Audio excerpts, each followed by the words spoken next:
Oh, right, public. That would help. Then people can actually Yes, see the people stream. That would need to be able to There we go. see us. Let me throw out the Tweeticus. Boom. Oh my god. I think we're live. I think this is how the internet works. Hello. Yay! Hi. Hello. Hooray! Hello. Hopefully. Hello. We're doing a thing. I haven't actually streamed in like almost 2 weeks because we've been just prepping all these things and I had all these real life appointments going on. So people are like, "Where are you?" I was like, "Home. I'm home. I'm home." Well, let's give people some time to arrive. Wait, it's still doing a loading thing. I think now YouTube actually realized I clicked on the button. I've got the stream open and it doesn't look like it's live. It says it's waiting for you. Yeah. It just did a little reload on the dashboard, so let's Yeah, see. there we go. Ah, okay. Yeah, you're live now. There you go. I love YouTube. It's so good. Hello. We're actually here now, possibly. Hey, yeah, I see people coming in. So we did it. We are live. Lord of the Ring. I like those movies. Me too, Grump. Me too. I just want to establish right now, this doesn't count as an anime forge, okay? The anime forge has kind of been the way they think explosions work, and Batman hits his head once, and it's really dumb how he doesn't die. But, like, whatever. I guess those are kind of movie-isms that I can deal with. But, man, like, picking it apart, like, God, it's got a lot of problems. It's crazy to think that Penguin exists in the same continuity when it's so much better. It's crazy. Mm-hmm. Are they making another one of those, the Robert Pattinson films? Apparently, but there's no script for it, and I think it's set for a 2026 release. Yeah, they're still like, trying whatever to that write means, it or something. Okay, so it's totally separate from whatever James Gunn is doing then, presumably. Yes, it's I like its own thing. so. It is its own thing, yeah. Also, I just turned off my VPN. I hope this fixes stuff. I mean, my OBS wasn't complaining or anything. Like, everything seems to be fine. So I don't know. Try to reload, maybe? Come on, YouTube. Just hang on for one more stream. Pedal faster. Do the same. Hold the line.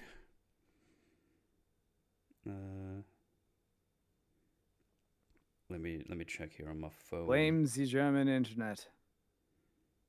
I have pretty good internet, actually. It works pretty well. Well, I don't know. It should be working fine. I'm just saying, it's not my for the fault. Batman. I'm just a Discord call on this Still show. I'm a stuttering? co-host, but I still join the way any other guest would join from a tech standpoint. They can't. Oh no! I don't know. I guess there's a little teaser for the Batman episode. I guess you could, like, if you rewind like 10 seconds, it works fine. I guess, possibly. I don't know. Situations where just YouTube is having trouble being live, like literally live, not like are we live, but like a live broadcast is in. It needs to be pre-recorded a little tiny bit. Yeah. I like how YouTube is like, now would be a good time to insert ads. Like, yeah, you fucking bet. You fucking wait, right? Oh, yeah, I bet the ads aren't stuttering. Fucking dickhead. I was trying to see if what's happening now here.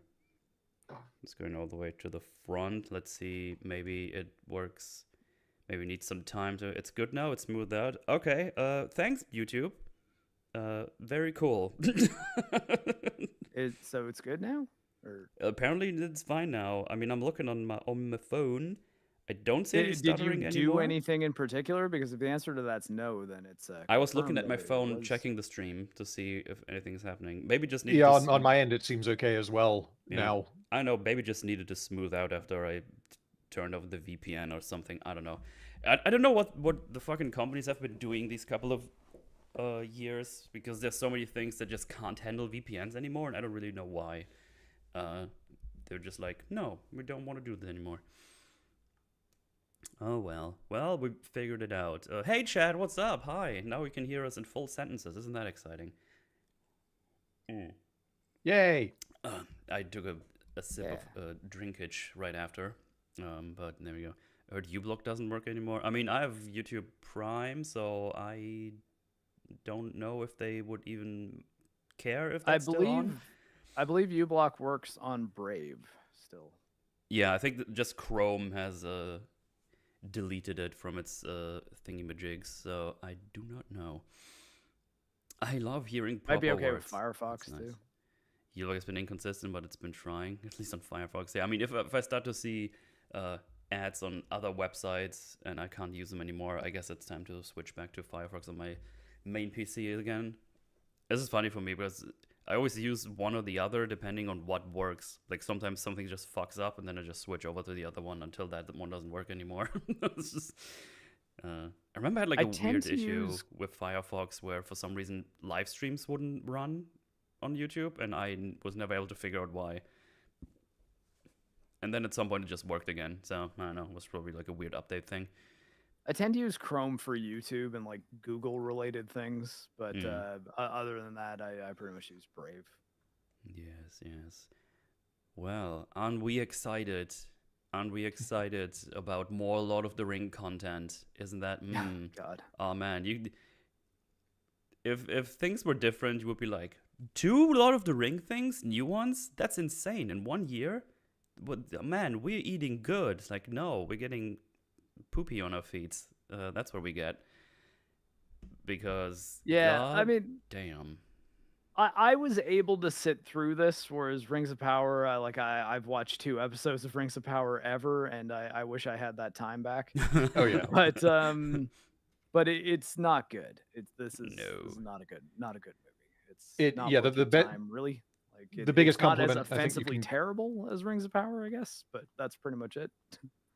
Yeah, I think probably the biggest compliment you can give it is that it is substantially better than Rings of Power, but that's because Rings of Power is as bad as it is. Yeah.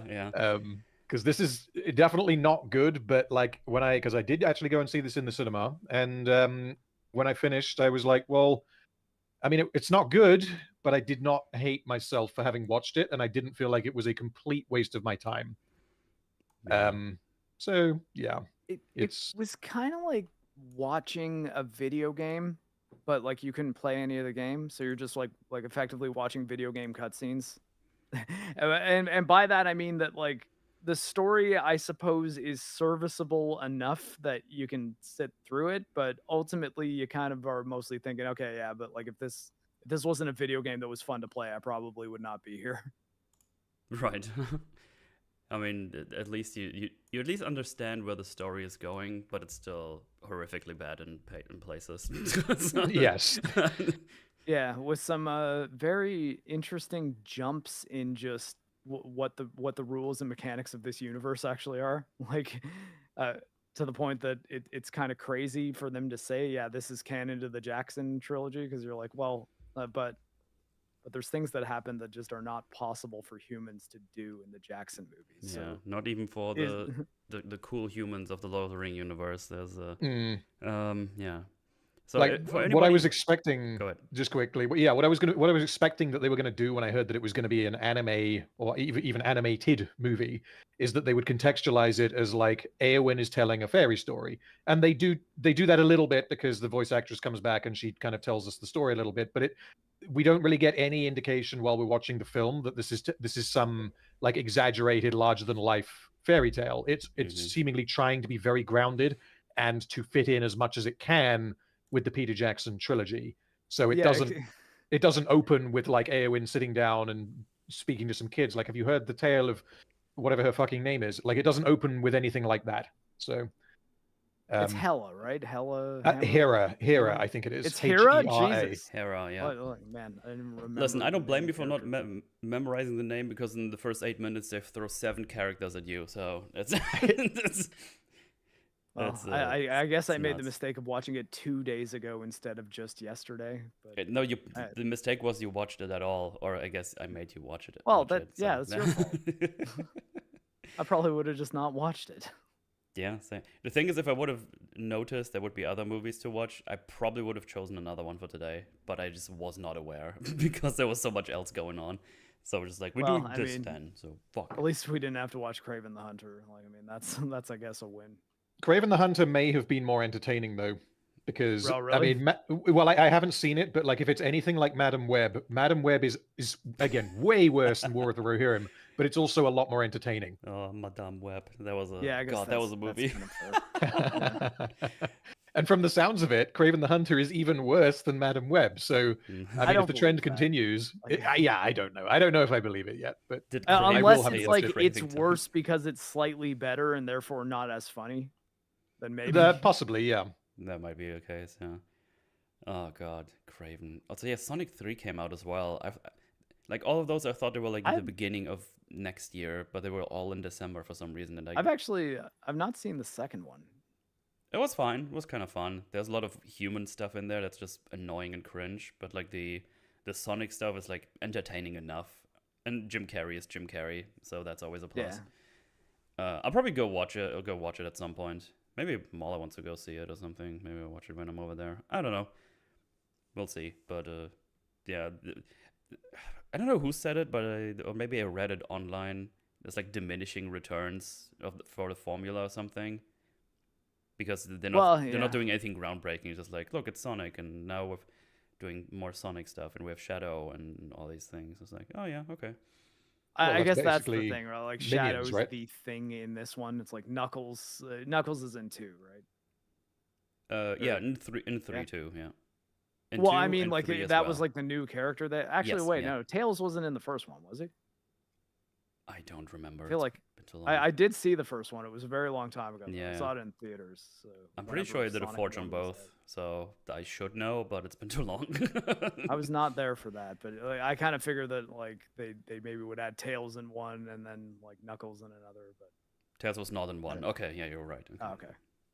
So yeah, Knuckles and Tails, I guess, were the. Or is Tails in 2? I don't know. Like, is Tails even in this franchise? Yeah, he isn't 2. He isn't 2. Okay.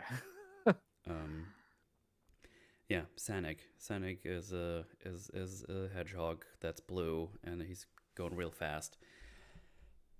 Tails was post credits. I mean, I like. Yeah, that makes I sense. liked the Sonic games growing up. Like, I thought they were fine, but I don't know that. I still have my Sega Mega Drive full box cartridge of Sonic 2. Yeah, I think actually I don't have the box, but I believe Sonic 2 is the only Genesis game that I presently actually have the cartridge of. I have a couple, but I lost my console at some point, and some move it just vanished, and I don't know when or where. So I actually need to get one for myself at some point, because I still have like 10 or 12 games that I remember playing back in the day, and they're just over there in my drawer. But I just don't have it. Don't have it anymore. And I need to get one back. But yeah, it was a Mega Drive for us. It was a Genesis for the US, right? Yeah, No. and Canada, North America. I guess, Right, yeah, North Genesis. America, I guess, yeah. I believe Mega Drive, I believe, was also the like Japanese name for it. Like, I think it was only Genesis in North America for some reason. Right. Well. Yeah, I guess I don't know. I don't have anything else to say, but to just jump right in, unless anyone has some cool, interesting stories they want to tell right now, because I'd like to hear them before whatever we do next. Die I'm not Hard was stalling. fun. You're Die Hard stalling. is a Christmas movie for sure. So anyone who says it's not is not thinking things through properly. Oh yeah, you did the EFAB yesterday, right? Actually, Yeah. I was on Dark Yeah, it was Hours. a good time. I was on Dark Hours stream. We did Gremlins. Yeah, no, Mahler actually mentioned. That was fun. Yeah, he because he saw we wrapped up, and he messaged me right after he saw us, like, we're only halfway through. You can still join us if you want to. I was like, appreciate it, but I'm good. It's like it's midnight. The movie is not very fresh in my mind right now, so I'm just gonna play some more Path of Exile. Yeah, it was actually a pretty quick EFAP though, because like I mean, Die Hard really doesn't have a whole lot to complain about. So Yeah, no, Die Hard is we were awesome. mostly just talking about how great some of the choices that were made, even as far as like writing, like set design, use of set. Like it's a good one though. It's on the Movie channel if you want to check it out afterwards. Hell yeah. And actually, I don't know if Dark Hour edits those and checks for copyright after they do them, or if the live one is still up. I actually don't know how he handles that, but you should go check it out. There's a whole lot of things there. So yeah, as the first time I watched Gremlins, that was yesterday. I thought I watched it when I was smaller, but I watched it and was like, I don't remember any of this. I guess I fooled myself in believing I did watch it. Gremlins is great, but I honestly can't remember it. It's been I don't know how many years since I've seen it, but yeah. Yeah, it's good I, stuff. I remember Gremlins quite well. I like that movie a lot. Yeah, I was definitely thinking need to watch the second one. funniest part though is when Phoebe Cates tells the story of like why she doesn't like Christmas. It's so out of left field. Yeah, it's so fucking dark. Yeah. Oh yeah. Oh well. Lord of the Rangalangs, the War of the Rohirrim. You guys remember the Rohirrim? They're the cool horse faction. Mm-hmm. Not the one from the ocean that have the cool horses in Rings of Power. The actual cool horse faction. Remember how they were the ocean people in Rings of Power, and then it was all about horses? That was weird. Let's not talk about Rings of Power. Yeah. It And was then they added it was- eagles and Cthulhu's and horses, and it's just, oh god, no, we can't go So- back to Rings of Power. So I'm still not done. When the year is over and I'm back, I need to finish my reviews. I just didn't get to it at all. But yeah, Numenor. Yeah, Numenor. We're C is always right. Also, we have connection to our horses. Like, okay. So yeah, if for anyone who's not aware, this is an animated movie, and not only animated, it's like proper anime from some anime guy. I forgot his name because I don't know names who made it. His name is Kenji Kamiyama. That's the one. I don't know who that is because I'm bad with names. Maybe I remember things he did before, but I don't know. If anyone can tell us the things he did before, I guess that I might be able to tell you whether anything else he did Yeah. was good. I mean, I've got him on Wikipedia here because I don't watch anime, and it's a bunch of anime-sounding stuff that I don't know. He did the things that are like properties that I am vaguely familiar with. Is he did an anime-related Blade Runner project called Blade Runner Black Lotus. Oh, that was actually okay. Okay. A few Ghost in the Shell related things. Standalone complex. Yes. Yeah, okay, I think that was it. I think remember reading something about what he'd done. Standalone Complex is okay. I think the original Ghost in the Shell movie is kind of all you need to watch from Ghost in the Shell though, because it's pretty good. Apart from that, Ultraman. nothing. Okay, that's a pretty popular one. Never seen it, but I know of it. DuckTales. The fuck? 1987. Wow, Oh, he well. made backgrounds for DuckTales, apparently. Okay. Oh. Interesting. Eden of the East. I don't know. What else did he do? Yeah, Standalone Alex Complex. Ashcan says Standalone Complex is a must-watch. I only watched the first season of it. It was a long time ago, and I just thought it was kind of okay. But I don't know. Maybe I'll get around to it another time. But this would not be the project that would make me be like, I need to see everything else this guy did. No. Absolutely not. So Not yeah, to say this that is he hasn't done other good stuff, but this was not particularly good. this is the big anime. This has like the anime stuff in it, and I'm gonna say it outright. I am not impressed with the animation in this movie at all. Yeah, that's something I wanted to ask because as someone I'm not familiar with anime, so whenever I see something like this, oftentimes I'm going to think, wow, this does not look good. Because maybe it's because I've been spoiled by looking at things like Arcane, for example, which is not only really good in terms of like fidelity, but also creativity. Whereas this is very, very much, it almost feels like it is trying to look like something that came out in the 1980s. So given that I basically have no context for anime, is this particularly bad looking anime? Well, I mean, there are many different styles of anime as far as like how much computer animation is used, and in that how obvious the computer animation looks. I thought this it looked like, I don't know, pretty just unspectacular. I wouldn't say it's an amazing looking anime or anything like that. I didn't find the animation particularly terrible, but nothing about it was like, oh man, this is why they chose anime for this. Like, this is a Lord of the Rings fight scene like I've never seen. Like, there was no moment like that. No, it's I liked a bunch of the backgrounds. They were kind of nice sometimes. Yeah. But I don't know, like when they do the fighting stuff and shit, it's just like, yeah.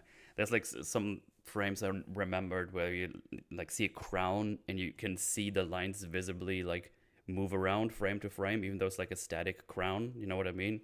Like the lines go different, stuff like that. So there's a bunch of in there where it was like, that's a bit rough. And also just like, I don't know, it's just it seems very. I don't know how to describe it really. It doesn't look refined. Like they're missing like some polish or something. I don't know. Maybe it's on purpose as a style. I don't know. See, I mean, you would think that if it's like, hey, they just kind of had to rush this thing out the door. Like, why put it in theaters then? Like, I why don't not know. just release Yeah. it on HBO Max and like have call it a day? You know? Yeah, I don't know I mean, how long did they take to make this actually? it was announced in 2021, so 3 years thereabouts, maybe. Yeah. Okay. It depends on how closely they. For Yeah, it two depends on hours how of closely they finished it. For 2 hours of animation, that's pretty short, I think. Also, Yeah, I'm also, wondering you're a because bit they robotic right now. Let me switch to our friend Singapore. There we go. Let's see for the if we. stream, No, not the stream. The Discord call. It's been a bit right? robotic. But I sent us to Singapore, so we should be fine. Okay. Cool. Don't spit out your gum though. Don't spit out your gum. Dated reference. There was a thing like in the 90s, I think, or like early 2000s, of a guy who spit gum on the street in Singapore and he got like caned. Oh, no. okay. No littering here. Yeah, apparently they're really particular about how clean their streets are, or at least were. I mean, yeah, if I get fucking caned by just dropping some gum on the street, I don't know, I'd be careful too. I think it was a caning. Like they did something to him that seemed like very bizarre, and he really just was not expecting to have that happen to him by like just spitting gum out. Because, like, I guess like, I mean, you shouldn't be spitting gum out just on the street, especially if you can like walk a little bit further and find a garbage can. Yeah. But like, no, I don't even think you'd necessarily get a ticket for it if you spit out gum in front of a cop in North America. Never mind corporal punishment. Well, at least it's clean. So there you go. Yeah, I mean, yeah. But yeah, that's, People need to be motivated. yes, please go ahead. Yeah, I wanted to ask. So, because I believe that it has been confirmed by Warner Brothers that they specifically pushed forward on this project to get it done quickly before they would lose the rights to adapting the Lord of the Rings, which would essentially then allow them to go on and make the Hunt for Gollum, which I can't remember when that's coming out, but it's in the next couple of years, I think. And because the last Middle Earth project that they put out was the third Hobbit movie, which was exactly 10 years ago. Okay. So given that that's what they did and that's why they did it, do you think that that informed the decision to have this be anime because it is cheaper to make than full-fledged like 3D animation or more quote-unquote westernized animation? I'm willing to bet they made this that, for $30 million, which is not a lot. Yeah. I'm willing to bet that just like anime is big enough now that they probably just thought that marketing wise that was probably even the smarter bet. Like Yeah, that, maybe. yeah, that It might be a like you mix can of pull both. in an audience that might not go to see a Lord of the Rings thing, and if we're at a good Lord of the Rings thing, you'd still get the Lord of the Rings people. But yeah, the anime crowd, they will go see things in theaters. Hence the Demon Slayer movie, like Mugen Train, making like a stupid amount of money during COVID. Yeah, I know. Just seeing chat, Warner barely marketed this movie. That doesn't surprise me to hear that because I constantly forgot about this movie coming out. So, yeah, I would be on board with saying they kind of rushed this through the door one way or another. Reason why they take like animation over live action could be going both ways, but yeah, I mean, it live feels action, I rushed think, for just sure. be way more expensive. Like they wouldn't want to go through the trouble of like doing a full blown production for this story. Yeah. Well, because yeah, like if you were to do that now, you're talking, especially based on how much more expensive the Hobbit movies were than the Lord of the Rings, you would easily have to spend probably $250 million at a minimum to get something that looks. Because I mean, you know, you're competing at this point with the biggest films that are coming out. Your Marvels and your Star Wars and Gladiator 2, for example, that's just come out. Very expensive movie, looks generally okay, apart from, you know, some of the CG. And I guess they didn't have the confidence in the project, or it would have taken too long. Honestly, it's probably a combination of both. Also, a good chunk of this movie takes place at Helm's Deep, so I think if you're gonna have a movie set in an environment where a substantial portion of one of the Jackson movies takes place, you got to make sure that like at least the sets are up to par, right? Like you can't really do this Yes. as a green screen only Yeah. kind of deal and have people buy it.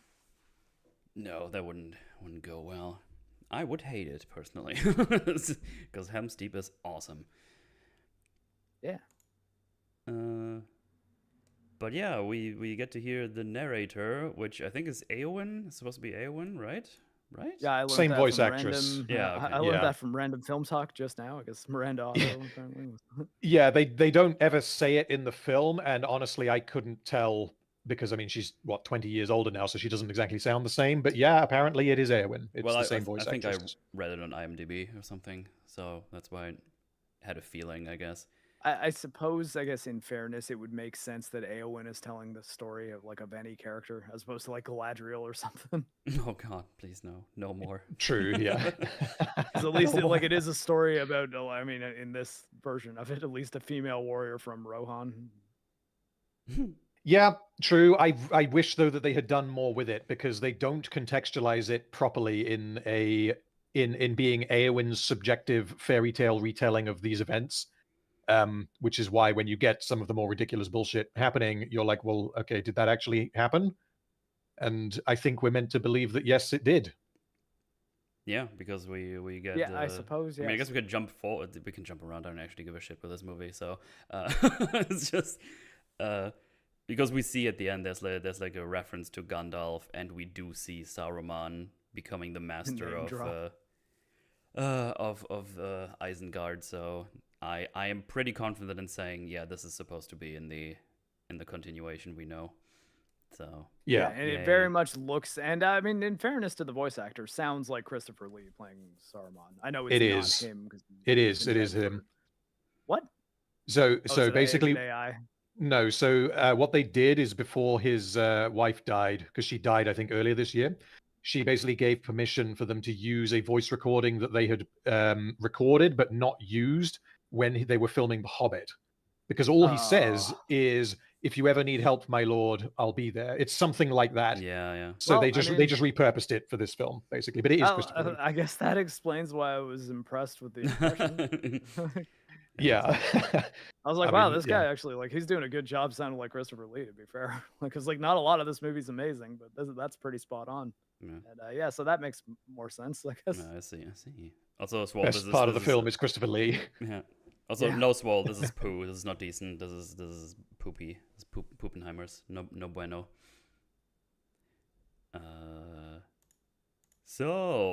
Yeah, narrator is like, yo, this was 200 years before the ring gets to Bilbo. So this is untold stories. And they just go like, it's like this thing where it's like, instead of giving us something of the character, the narrator goes like, oh, she could ride a horse before walking, and everyone called her Yeah, that's wild the and dumbest line. headstrong. Like, off the I bat, was I was like, like, ride a oh. horse before walking. I'm like, how does that even, like, did they just strap her to the horse? Like, because I mean, Sure. yeah, then technically any baby can, right? Like, I guess if you just if you just put a baby up on a horse and just tie it down so that it doesn't fall off the saddle, technically, yes, a baby can ride a horse before walking. But I was Yeah, like, you should ride a horse before walking. Like, why would that be a thing that they? Why would you like? be putting a baby on a horse? Like, I get that they're Well, I horse mean, people, but Or yeah. like, okay, let's say they didn't do it and she did it on her own. How the fuck is the baby getting onto the horse if it can't walk? Willpower. We've established that it's too. Like, did it just climb it? Like, climb the tail? Like, the tail was long enough that it was able to just like grab on. And Listen, just I keep believe going? she would ride around a horse with her parents around, you know, just on the back, or I don't know, somehow. But on your own, it's like, no, you're not. But something quickly that actually happened before that, because that moment was definitely like, wait, what are we doing here? But like the first time when the film could have turned me off and made me be like, really, why are we doing this, is the earliest moment that anything happens in the film. It's when the title card appears, because it appears saying The Lord of the Rings in the same like font and typeface as you get in the Peter Jackson films. yeah, And it plays the same music, the da, da, da, da, da, da, which is the theme for The Ring that doesn't appear in the fucking movie. Well, a It's ring, got- a mul- ring multiple appears and then rings is even thrown in a into. little pouch. Yeah, I was gonna Sure. say, a ring appears and is thrown into a bag of several other rings, and I guess the ring that does appear kind of looks like the One Ring. I mean, it's gold and round. Yeah, I mean, what they clearly wanted to Nothing do on there it. is go for the whole nostalgia boning thing. But what they Mm. should have done that would have made a huge amount more sense is use the Rohan theme when it appears, Yeah. and they use that theme in this movie because it's all owned by Warner Brothers. They have the rights to use that music, and I don't mind them using it. I just don't understand why they didn't do that on the opening title of the film, given where the film is set. That Yep, makes too that much would have sense. made a Shut up. hell of a lot more sense. We can't have that. How dare you? Anyway, we see her ride to some big old eagles, and she throws some big fat anime meat bone thing in the air, and the bird catches it. And I was like, okay, cool. And That's Wasn't set it- up, I guess. yeah, wasn't there? Yeah, I mean, yeah, technically, yes, it is. Like that, she does have something of a rapport with eagles. Yeah. I'm sure we'll be using those as a plot device later on. And oh boy, do we somehow. Also, I think there was 2 eagles, and only one of them got some meat, so the other one probably doesn't like her. Yeah. Well, I guess she only needed one for the end. And then the narrator goes ahead and says, by her hands, many good deeds got done. It's like, yeah, okay, just fucking show me. Show me what she did. Just don't tell me she did, because I just have to believe you. Because we don't. It's like, what are we doing? Stop Well, I telling think me the how big thing amazing is the, that, the like- character is before I even had her talk before. I think that she's amazing, and we need to tell you why is because they want to end this with the end. You'll never hear her name in the stories. Yeah, or don't something look like for that. her tails. There are none. And I was just like, yeah, Yeah, everybody knows, which- because everyone was confused when we heard about this story being a thing Well, that's being made. Also, like, I mean, bit of an odd jab to Tolkien. Like, Yeah. Yeah. It's like, oh yeah, this fucking asshole didn't even want to write about this woman who clearly saved the day. It's like, oh, okay, we're considering what starting off with that, huh? Considering what happens here, which is basically the annihilation of a complete bloodline, it's like, how the fuck has nobody wrote about this? That's bullshit. Yeah, if this is what happened, then there's absolutely people would know about it. But Yeah. yeah. And like the perspective of the film, I mean, the perspective of the writers, I think, and seemingly the perspective of the film, is that Tolkien should have written about this fictional character that he chose not to write about, that he created. Because for anyone who doesn't know, this character, Hera, exists within Tolkien's work, but doesn't actually interact with anything. She does it. We know that Helm Hammerhand had 2 sons and a daughter. The Mhm. daughter is not named, so we know that she existed, but he I guess chose not to write about her because he had other stories he wanted to tell. And the writers for this film have decided, well, why don't we tell our story about this particular character? Mhm. And if you want to do that, then fine. And if you end up telling a good story, then great, good for you. But something irks me about the perspective that Tolkien should have told a story about this character instead. Yeah. Well, I mean, also because it's like it's a very high scale situation that she's involved in. Like it's history changing. It's not like some children were captured, and while the War of the Rohirrim was going on, she ran off and saved those kids, and like it was never written about in the history books just because there was bigger things going on at the time. Like she's critical to the big things that are going on at this time. Yeah. Sure. It's just strange. Like She's it's a strange basically- premise. She's basically as important to this story as Aragorn is to the Lord of the Rings. Yeah, easily. Yeah, that's true. Or like yeah. Sammy. So the idea that no one ever told this story and that it just became like this like campfire story that people like Eowyn, like the future Shield Maidens would Yeah. tell, and no one really gave a shit about her other than people like Eowyn.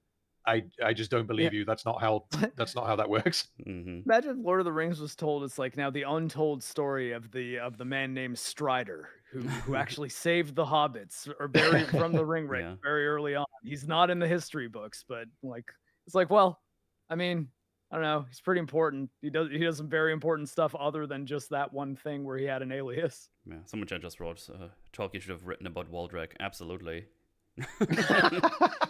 Waldrek, our hero. Oh, god damn it. What a disservice he got in season 2. Yeah. Shameful. So yeah, that's the character. She arrives back home in the homestead, and we see Hama, one of her brothers, singing some song. Her name is Hera, by the way, in case we haven't said that yet. That's her name. Hey, I thought it was Hella. And like her name said a lot in the movie. I don't know how I actually switched it to something else in my head. It's because the character itself is not very interesting. That's why. Yeah. Yes. She has a trait. She doesn't want to get married. Yeah, they make that sure. We know that one. But yeah, she tells him about how cool the eagles are, and hey, they didn't even tear me from limb to limb and stuff. And it's like, haha. He's also singing like a song of sorts. I forgot what it was about. I don't really care, if I'm being honest. I don't know. Does any one of you guys remember? If there's any sort of relevance, but I don't know. It appears. I'm guessing that it was originally written by Tolkien, because I swear a line from that song appears in the dialogue in The Lord of the Rings. Okay. I think it's when Theoden says, like, "Where is the horse and the rider?" I think that's something that he says. Oh, okay. So either they turned that into a song, or both of those lines are references to something from that Tolkien wrote. I'm not 100% certain. No, it's. I mean, it's not really. Would this be like 150 years before Theoden's born, though? Yes, but it could potentially be like a traditional like cultural song that was passed down. I don't know. And when Theoden says it in The Lord of the Rings, Theoden was referencing the song. I thought you meant the song was based on the thing that Theoden said, and I was like, that. No, other way around. And whether Theoden would have been mentioning or referencing the song, I can't remember the context that he says it in The Lord of the Rings. I don't know, honestly. I'm not sure. Well, the song doesn't come up again, but he does do singing. He does the singing with a little instrument. But yeah, chat says that apparently it is a song or poem in the books, and the films had Theoden say that line as a reference to it, even though in context it doesn't have anything to do with the song. Apparently. Okay, cool. But yeah, they talk about the eagles and how cool and epic they are, and as I said, they're probably going to become in handy as a plot device later on. And she also noticed, hey, whose horses are those? And I was like, yeah, that's what I'm trying to tell you. There's like messengers from the West March, and they summoned to a council. And she's like, but only the king can do the council. And then the shield, well, she's a shield maiden, but she's not going to be shown as one quite yet. She's the lady's maiden, I think, or maid or whatever they call her. But she's called Olwen. And she's like, no, that might be the custom, but it's not the lore. Everybody as a lord can do that, apparently. And she kind of jokes around, like, it's also custom that she should know when she's about to go out and get ripped apart by eagles. Har har. And yeah, we do the whole thing. It's like, see, the council is happening. You need to get changed. He's like, what's wrong with my clothes? And he's like, you're hopeless. Ha ha ha. As you can tell, this is all very cut and dry, and I was already like, I'm so fucking bored already. Yeah, it is very like, fantasy political things happening with not a lot of like intrigue, really. Like it's just kind of boring. Yeah, but I found it amusing as well that they introduce old woman, I can't remember what her name was, and the older brother that looks like Chris Hemsworth, Olwen. I need to write that down, otherwise I'm going to confuse myself. And the name of the older brother, what was his name? Haleth. Okay, yeah, so they introduced both of those characters in basically exactly the same way, about a minute after each other. So they're having a discussion about a thing that's going to happen. It's like, oh, there's going to be a council. Well, why is there a council? And then Olwen just sort of walks into the scene like, hello, I'm Olwen, and just says like, well, there's a council because of this. And then it's like her little moment where this is the character has been introduced to you. And then the conversation continues and they're like, oh, but what are we going to discuss at the council? I don't know. And then Haleth just walks in and it's like, well, we're going to discuss this. Yeah. Like, hello, Haleth. Like, it's very robotic. Formulaic, I guess, would be the better word for it. It doesn't feel like they had any kind of natural way to introduce these characters, so they just decided to have them enter a conversation that was already going on. Yeah, they enter the conversation, and one of the other characters goes like, "Oh, name, how are you doing?" Or name, I like that you're here. That's cool. It's like, oh, that's, and they do it like 7 times in 8 minutes. Like there's like 8 characters introduced in 7 minutes, or 7 characters in 8 minutes, and they do it all the same way. It's really bad. It drove me insane when this kept happening. It's like, god damn, like we have no other way to do this. But yeah, as you said, that's because it's just like, oh, he's not gonna be here to Lord Freka. That's his name. That's one of the lords. And he's like, he hasn't been here in ages. What does he want? Oh, I hope he doesn't want to challenge my dad for a fight to get the throne. And then the guy comes in. It's like, I would like to see him try. And on top of this, they don't only say their name. After this, Hera goes like, brother. It's like, oh, they're related too. Okay, wow, this is a good dialogue. Good job.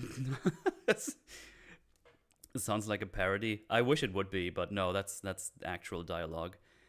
It's not nearly funny enough to be a parody. Yeah, there's some hilarious stuff in there though that made me laugh out loud. We'll get to those. Oh, obviously. yeah, I guess that's fair. The shonen scenes.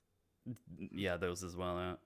Oh, that's not what you were talking about? Oh, there's stuff here coming up soon where I stopped and I was laughing my ass off. But soon, because it's time for an exposition dump by Harleth.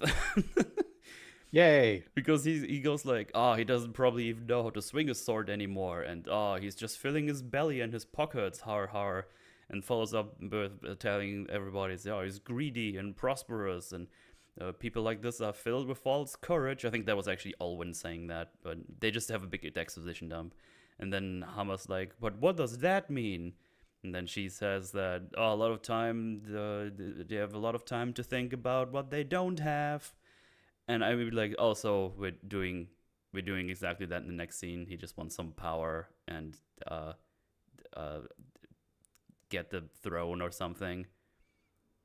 Because if we do that, that would be kind of lame because we just said that and then we're going to show the exact thing. Surely it's going to be like a little bit different. It's like he wants some aid. There's something happening. It's like, ooh, we need your help. And then something goes crazy. But I guess we'll get there.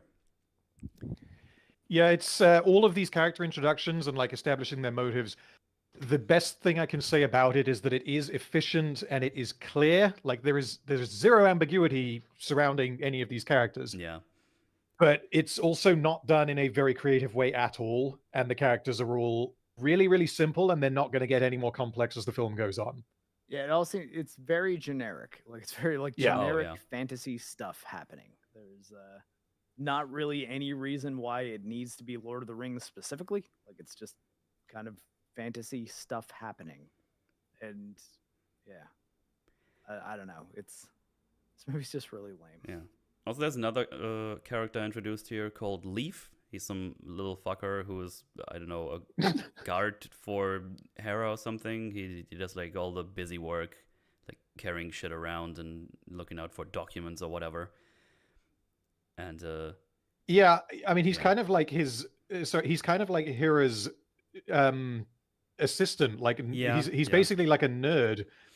But later in the film, he seems to think that it's his job, it's his duty to like fight and die to protect her. Like we haven't. That is never the impression that you get from this character. But yeah, he just carries shit around. I mean, I guess he's supposed to be like the Sam type. Like he's kind of chubby. He like, really wants to help. Supposed to remind you of Sam. I guess so. Yeah. But there's a scene later in the film with him that drove me nuts because of how like they wanted something to happen, so they just made it happen. Yes, I know exactly what you mean. I'm pretty sure I know exactly what you mean. But yeah, they're now in the hall. She has like her like hall dress on or whatever, like fancy stuff.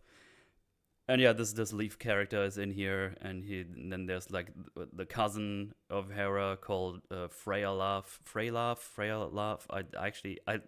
written Laugh like Laugh, but that's not how he's pronounced written down. But he's the cousin, and he's gonna be important later. But they do it again here. Like the Leaf guy is here, and he's like, "Oh, hey, Lord Frey." I was like, "Please stop, please make it stop. We can only do it that many times."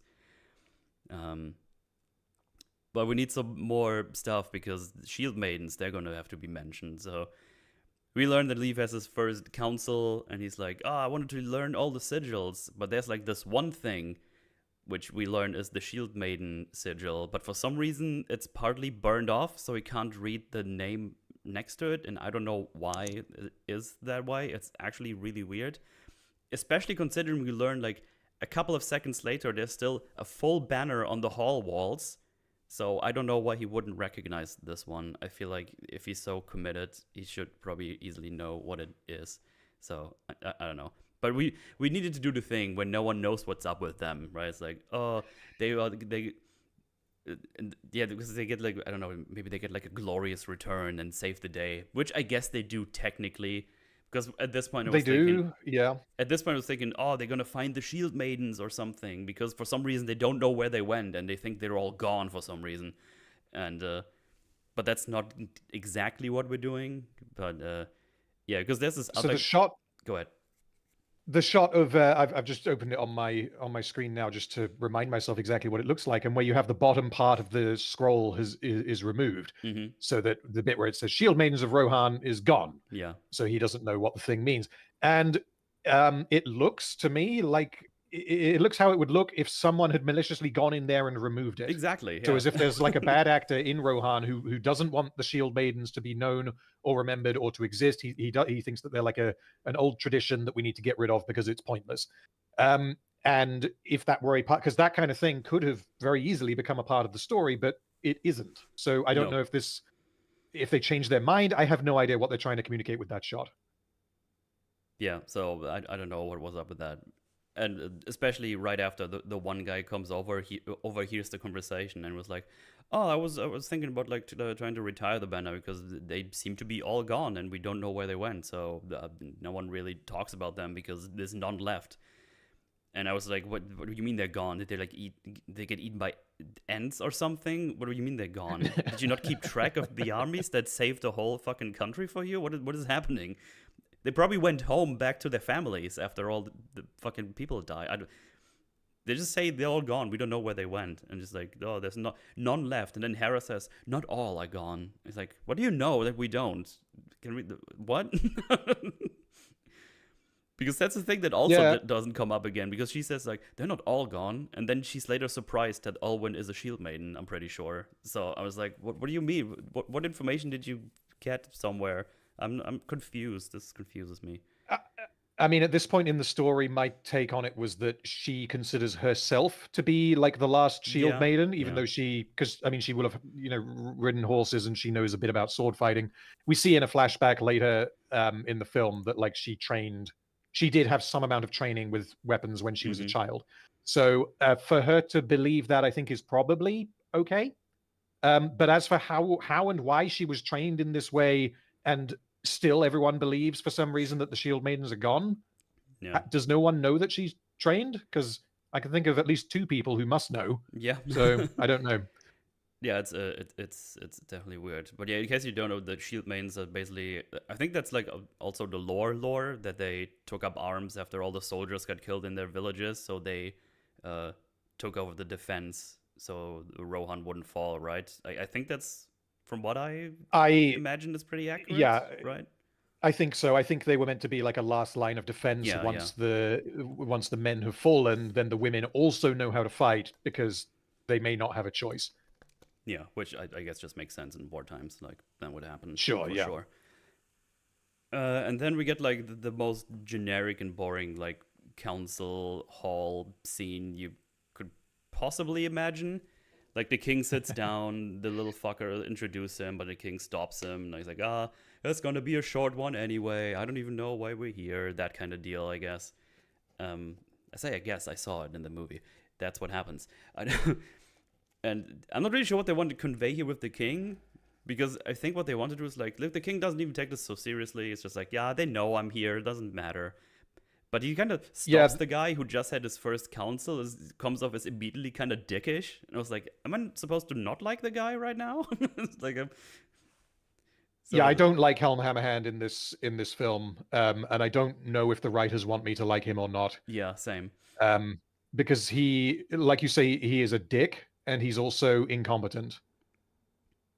And it's not just like in comparison to his daughter, he's incompetent. Like she tells him how to do a battle or whatever, even though I'm pretty sure that does happen later in the film. It's just that him right now at the start of the film, the way that they are introducing him is that they're going out of their way to show us that he is a bit of an asshole. Yeah. And he's not that bright, which I don't. I don't know how he is in the books, but my guess is that that's not the case. I don't know, but yeah. So they just kind of hang out. And then Lord Frecker arrives. He just bounces out, open the door. And in his Tau, he got his emo son Wolf and and his general. I think Tariq was his name. I think so. Yes. They are here. And how do we learn their names? They say Lord Frecker at some point. They say the name of the son. I looked up the general's name at some point. so yeah, what happens basically is that he opens the door and these three new characters walk in, and then the little fucker who is introducing everyone, he literally just recites their names as they walk in. Yeah, I guess he said the name too, but I at some point I had to look it up. The thing is, the general doesn't really get to say a lot, so you easily forget his name. He comes back, it's like, oh, he's the general guy. Okay. That's At this point in the story, he's pretty unimportant, but like later on, he becomes a little bit more important, and like he's the only character in the film where I like the idea. I just don't think it was executed very well because they didn't give enough of an explanation as to why he would do the things that he does. Yeah. But the idea of like where they go with the character, I think, was an interesting enough idea, which I can't really say for any of the other characters. Mm-hmm. His name, by the way, was Targ, Targg. It's G? Okay. GG. Okay. Yeah. GG no re. GG, apparently, yes. And they do like the again, same old shit you have seen before. Old king bad, we don't respect you. You're just becoming a lapdog to bigger realms, which in this case would be Gondor, of course. And, there have been rumors about wanting to marry Hera to someone in Gondor, and we don't want this. And then Hera's like, what? I'm surprised by that. She looks over there. And the Mr. Frecker is like, fuck those Gondor guys. I have my cool, edgy-looking son right here, and he wants the Hera as his bride. And they were also childhood friends too. Yeah, they were childhood friends. Semi-relevant. He's very epic. He has a scar over his eye. That way you know he's business. And he basically asks for Hera's hand, and everyone is like, "What? No, that's bullshit." And then the king basically goes like, "Nah, you just want the throne, and screw you, you suck." And talked about he might so very, I don't know, it's so lame. I mean, like to be fair though, is he asserting that Gondor will then get the throne if one of their people marries Hera? I mean, isn't that kind of assuming that both of his sons will die? Yeah, that's true, actually. Yeah. Like, I mean, that's why it didn't make sense off the bat. I'm like, wait, no, like it's not like he marries his son to like your youngest or like middle child who's a girl is going to get him the throne of Rohan. Like that. I don't think that's how that works, really. Like, unless like you say, his plan was to kill the two brothers and to marry. Because if you marry your son to the youngest child, who is the daughter, and you set that bond kind of in stone, and then you kill the two older siblings, then at that point the plan works. But that's not even alluded to as being, no one is suspicious of that. Hammerhand doesn't like this happening for other reasons, but not that. And the way that they could have gone with the plot, I guess, which I think may have been more interesting, is if this guy has brought his daughter to marry Haleth, the older, because then it would be immediately like, okay, here now we're uniting Rohan, and I'm going to give my daughter to your son, kind of thing. Yeah. Right. But that's not the story that they wanted to tell. No. But yeah, there's that Hera is like shocked by this information, but this is not really explored. It's not like she is gonna be like, do you want to marry me off? That I don't think that actually comes up again. We just learned that she doesn't want to marry at all because Shield Maiden. Which, I mean, realistically, is that even a choice she can make, being the daughter of a king? Probably not. Like, Almost it's like, certainly okay, cool. not. Like, it's great that you don't want to do that, but here's the thing: you kind of have a responsibility too, because our lineage needs to not die, and yeah, you're the daughter of royalty. So sorry, like, I mean, I guess life gave you a bad hand on this one, but you're Mhm. gonna have to marry somebody, and hopefully it will be strategic for us, because Yeah. that's kind of how this works. Yeah, like you have to do something that they could have had a very interesting discussion there, which would have told us quite a lot about their characters. Where Helm says to his daughter, like, "I understand that you don't want to do this, but you don't have a choice. This is basically how this works. I do things that I don't like doing all the time, and I do it for the good. I do it for you, kind of thing." Mhm. But they just don't touch on that at all. No. The dynamic there is as simple as I don't want I don't want to get married to anyone, and that's set as is for the entire film. She Yeah, don't and I need no mean, man, as it were. even kind of the way though she says it, she's like, yeah, no, like, I actually really, I like you, and like, I enjoyed our time as children together, and like, you're actually a really great person, but the thing is, I don't want to marry anyone ever. Yeah. And I think like his reaction of like, well, that's not in the cards for you, right, would be like actually pretty reasonable. He's Yeah, like, you've got to you're think. either going to marry me, who you know and like, at least at the beginning of this film, or you're gonna have to marry some dude you don't know from Gondor, Yeah. who, spoiler alert, might be like 40 years older than you. At least like I'm your childhood friend, and Yeah. like, I'm edgy looking and kind of handsome, I suppose. Yeah, because she basically she and the film treat no marriage as an option when there's no way that that would be an option. And if Mhm. she already knew by this point in her life, which she must have known surely, that she is not going to have a say in who she marries, then that completely changes what happens in this scene.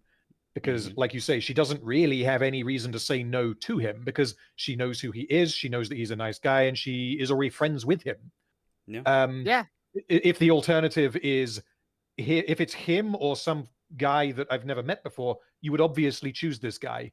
Yeah, like, Uh, if anything, should be making the case for marrying Wolf to Helm. Sure, Like, be yeah, like, yeah, actually, like, I know that Gondor would be more strategic, but like, this is someone I've known my whole life, and like, I trust him. We used to do Yeah. sword fighting and stuff like that together. I guess it That's should like the also only be flashback they show. pointed out it's been like over 10 years since they last seen each other, because they established earlier Also that true. these guys haven't been at any council meeting for the last, I don't know, it might have been actually like 16 years or something. So they also haven't seen each other in a long time.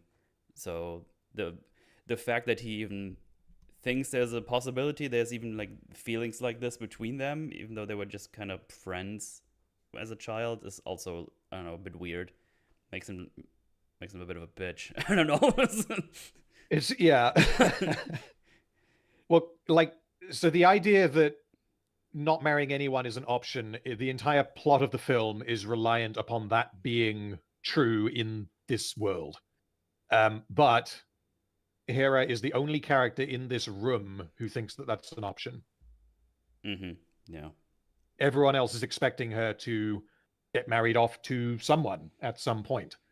But apparently not only is that not going to happen, but yeah, it informs everything that she ends up doing, and the fact that she believes that that's the case leads to the entire plot of this film happening. Mm-hmm. So you could say it's broken foundationally. Yeah. Um. So yeah, the Lord Freka insults the king a bit more, and the king's like, "Screw you, man!" And you see like you can see the meme. He does like the balling of the fist. It's like, "Ugh." But Yeah. The cousin comes around. It's like, this is not the place. He's like, you're right. We don't brawl in the halls. But if we go outside as normal men or whatever, we can have a little scuffle. And so they go outside to beat the piss Oh, out of like each the other. Starship Troopers. Rank is not an issue. Rank is not an issue. Yeah. So yeah, that's the thing. And then while they go outside, they have the conversation we just talked about. Wolf and Hera. It's like, no, I don't want to marry. But we friends and stuff. So yeah, don't really need to retread this here. So they go outside and they start having a little bit of a little scuffle. And yeah, Freka's basically just talking mad shit. It's like, no one likes Hera anyway outside these gates, and someone has to bury her. And she will be crawling back to come and bury Wolf. Gosh, she's gonna get it. That's just how it goes. And then he does like a little 3-hit combo to Helm, but he's just like, yeah, whatever, I don't care. And then the funniest fucking shit happened. He gives him one massive punch, and the guy dies. Well, I mean, that actually can happen. Like, if you crack someone in the head really hard and you're very strong, like, you can kill a guy. It's so funny. He just decks him. He falls over. It's like, oh, yeah, okay, there we go. He's down. And then the sun goes over him. I was like, nah, no. He's like, he's dead. Dave said that was in the book. They called Hammerhand for a reason. Oh, no, you don't know why they call him Hammerhead in this particular property, Hammerhand in this particular property. He got some hammer hands for sure. Yeah, he's good. Yeah, no, Take it a bit too literal. They do not stop at the thing that you could realistically explain with our Earth's physics of, yeah, a big strong man hitting an old man in the head could kill him. Yeah, absolutely. Like, this is they go a lot further with it. This is not out of the ordinary that this could happen. It just took me so off guard. I just laughed my ass off. He just to be fair, he's dead. Helm is like, no way. Well, I mean, Helm's pretty surprised by it too. He's like, "What? I just punched him once." Yeah, exactly. I at least found that kind of reasonable. That he's like, "Oh, like clearly he wasn't trying to kill him. He just wanted to knock him out." But like, yeah. All of this like just adds into what I was saying earlier about like how Helm Hammerhand is not. I don't know what the writers want me to think about this character, because doing this in the way that he does it just shows that he doesn't have control of his emotions, and he is incompetent, basically, because he has a disagreement with this guy, so they decide to have a fucking fist fight when he's the king of Rohan. Yeah, like that to me is like, what, really? Like, you don't have don't give this guy the time of day and tell him to piss off. But not only does he do that, but he also accidentally kills him. Like, it gets even worse, because the son gets pissed, draws his sword, and he almost chokes him to death too. Yeah, exactly. It goes even further. Like, Helm Hammerhand seems to just be a crazy person who just gets angry and accidentally kills people. And then he throws him away and is like, "You're all banished. Fuck off." It's like, wow, what an incredibly shitty look for the king. Yeah, and like, what did you think was going to happen? Like, there's going to be consequences for this. I mean, yeah, like stopping Wolf, like being like, look, you can't kill me. Like, even though you have a sword and I'm unarmed, like I will still be able to just choke you out if I want to. Yeah. Him like grabbing him, throwing him aside, and being like, look, I didn't want to kill him. Like, I'm sorry, you don't need vengeance for this. It was an accident. But no, he like almost chokes him out and then banishes his entire family. Yeah. Like. Yeah, pretty crazy. But yeah, that's our setup for Wolf. He's like, I'm gonna avenge you. I'm gonna kill you. I promise. Also, fuck you, Hera. I was horny for you, but now I hate you. Yeah, I mean, he turns around on his feelings for her pretty quick too. He does, and much like Hera, this character, Cringe Villain Man, doesn't. His character is now set in stone. He's a murder man for the whole film now. Nothing about that will change. Yeah. And there's a quote that I got from Philippa Boyens. Wolf is just a human rather than an evil wizard or a dark lord. She is quoted to say that she felt that this made him feel more interesting and more dangerous, and that the character is relevant to a lot of the crises that we're facing today. Okay. Yeah, okay, if you say so, because this guy is as one note of a villain as you can possibly get. Again, his motivation is clear, and his motivation makes some amount of sense, but that's all it is. You can sum up his character in basically one line. Yeah. His cock energy gives him strength. So chat just wrote that. That's fun. And true. But yeah, we have a little bit of a time jump forward. And it was like, yeah, some seasons went past. People have been talking about Freka's death, and they see it as an ill omen. Oh no. Also, Hera has been trying to find Wolf for some reason because apparently he's just been riding along the landsides and doing things, and they can't find him. So that he's been up to something. Now we get a flashback where apparently they spar his children, obviously with sharp weapons because they're retarded. Yeah, Jesus Christ. She's the one who gave him the scar on his eye, obviously. So, yeah. It comes up every time. Don't spar with actual weapons. That's what are wooden weapons for, or like other materials. Even if you're going to, like, be armored up, and don't let children do that. Well, also they're unaccompanied. Like, I think we have to assume that one of their parents at the very least knew what they were doing, but we don't actually have the context. Those are the only two characters that we see in the scene. He says you gotta go before they see you, so someone doesn't know apparently, which I assume Freka doesn't know that she's here sparring or something. Yeah, that's true. That's actually the one bit of that I did like. It was something. There was a little bit of depth there because he, as a kid, I mean, what were they, like 10 years old or something? Maybe younger? I can't remember the visual. Lines, yeah. But so she has just slashed him with a real sword across his eye, and he's bleeding, and he's going to be in pain. He's going to be in shock, and all the rest of it. And his first concern is to get her to safety. Yeah, I quite like that because he basically says you need to leave before my father sees what you've done, kind of thing. Yeah. Well, it's something, I guess. Good job. It's something. You get like half a point. I mean, the show, not you. You get more than 1 point. You're worth all the points. Let me see. And we also learned about a new threat on the borders, and our team goes to check it out, which consists of Hera, Leaf, Olwyn, and the cousin guy, I think it was. I think it's like these 4 people. Yeah, it's the cousin guy. It's Freya Lef, whatever.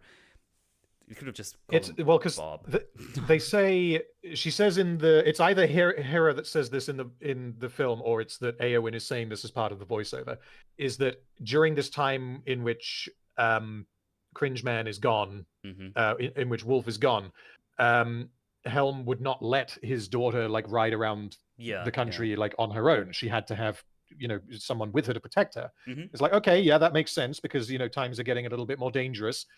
And then you see that actually she doesn't have like guards. She has old woman who, fine, she's a shield maiden, fine, but she's one person. You have old woman, cousin, and little fucker.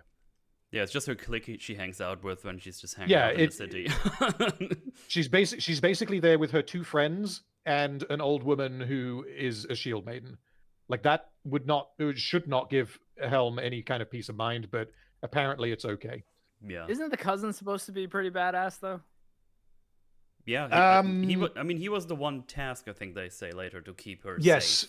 So he's the only one, I think. Yeah, I mean. And the other 2, I think, are just like strung to her one way or another, like as the assistant and the maid or whatever. He is the only one who does get in trouble for this. I really don't like that as well. That they punish him so badly, stupid. And they say nothing to the other 2. Yeah. Yeah. But yeah, they find a corpse and it's like all rotten up. The birds have been picking up on it, and apparently he was some kind of beast master. And then they send Leaf to check the tracks, and he comes running back with a fucking Oliphant chasing him. It's like, okay. And that thing is fucked up already. It's like missing an ear. There's like bits of flesh missing and stuff like that. But wait, there's more. Well, now we have like 7 minutes of them quote unquote fighting this elephant, because it's a prolonged action sequence. Yeah, so the cousin guy is like, move, and then he rides towards it, holds up the sword, and just kind of scrapes it across the bottom, but it doesn't like the belly of the elephant, but it doesn't do anything. Then he falls over, so he just failed hard. And then Hera sees that there's a horn on the Beastmaster, and she blows that horn, and this attracts the elephant, and she rides into the woods to some pond that's apparently a bit deeper, pretty deep. And even like the guys is like, does she know what resides in these woods? And it's like, yeah, she knows. And she just throws like a spear in it, and there's like a motherfucking tentacle monster in there that she aggroes, and then it eats the elephant. And that all goes on for, like you say, about 7-8 minutes. Yeah, and it's just like, what did we actually accomplish there? It's crazy. And I'm pretty sure when you look at the footage, I feel like the elephant got smaller. Well, so but this is why it's not quite intuitive. Is that the elephant in this film? Because there's multiple in this film, but all of them in this film are substantially smaller than the ones that we saw in Return of the King. Right. And that is a deliberate choice, but whether they are a different breed of mummock, I have no idea. But they deliberately sized them down for this film, which is how a guy riding a horse is able to put his sword, up and slice it across the belly. Whereas with the ones in Return of the King, there's no fucking way you're doing that. They're way too big. Yeah. Equivalent to like African elephants and Asian elephants, with the African ones being like double the size of the ones that you find in like India. I guess, I mean, to me, it looked bigger than because like an African elephant is going to be what, 4 meters tall, something like that. Oh no, I mean like the elephant equivalent of them. I know elephants are. Oh, sure. Than real sure, yeah, elephants. it could be that, yeah.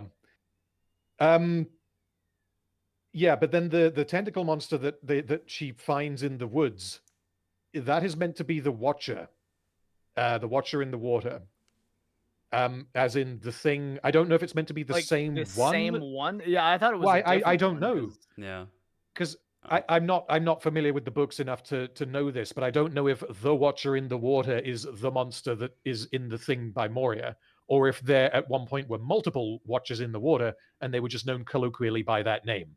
I mean, if I'm trying to think are about those bodies of water connected, maybe like it can't be the same one, honestly. Well, the thing is, if we go, even if it just can't be, because even if it's like this size of an elephant, it just can't eat it like this. It just gulp it down in one bite. So this must be something else, right? I mean, the reason why they're doing it is because they want us to remember. Yeah, they want us to remember the Watcher from the first film.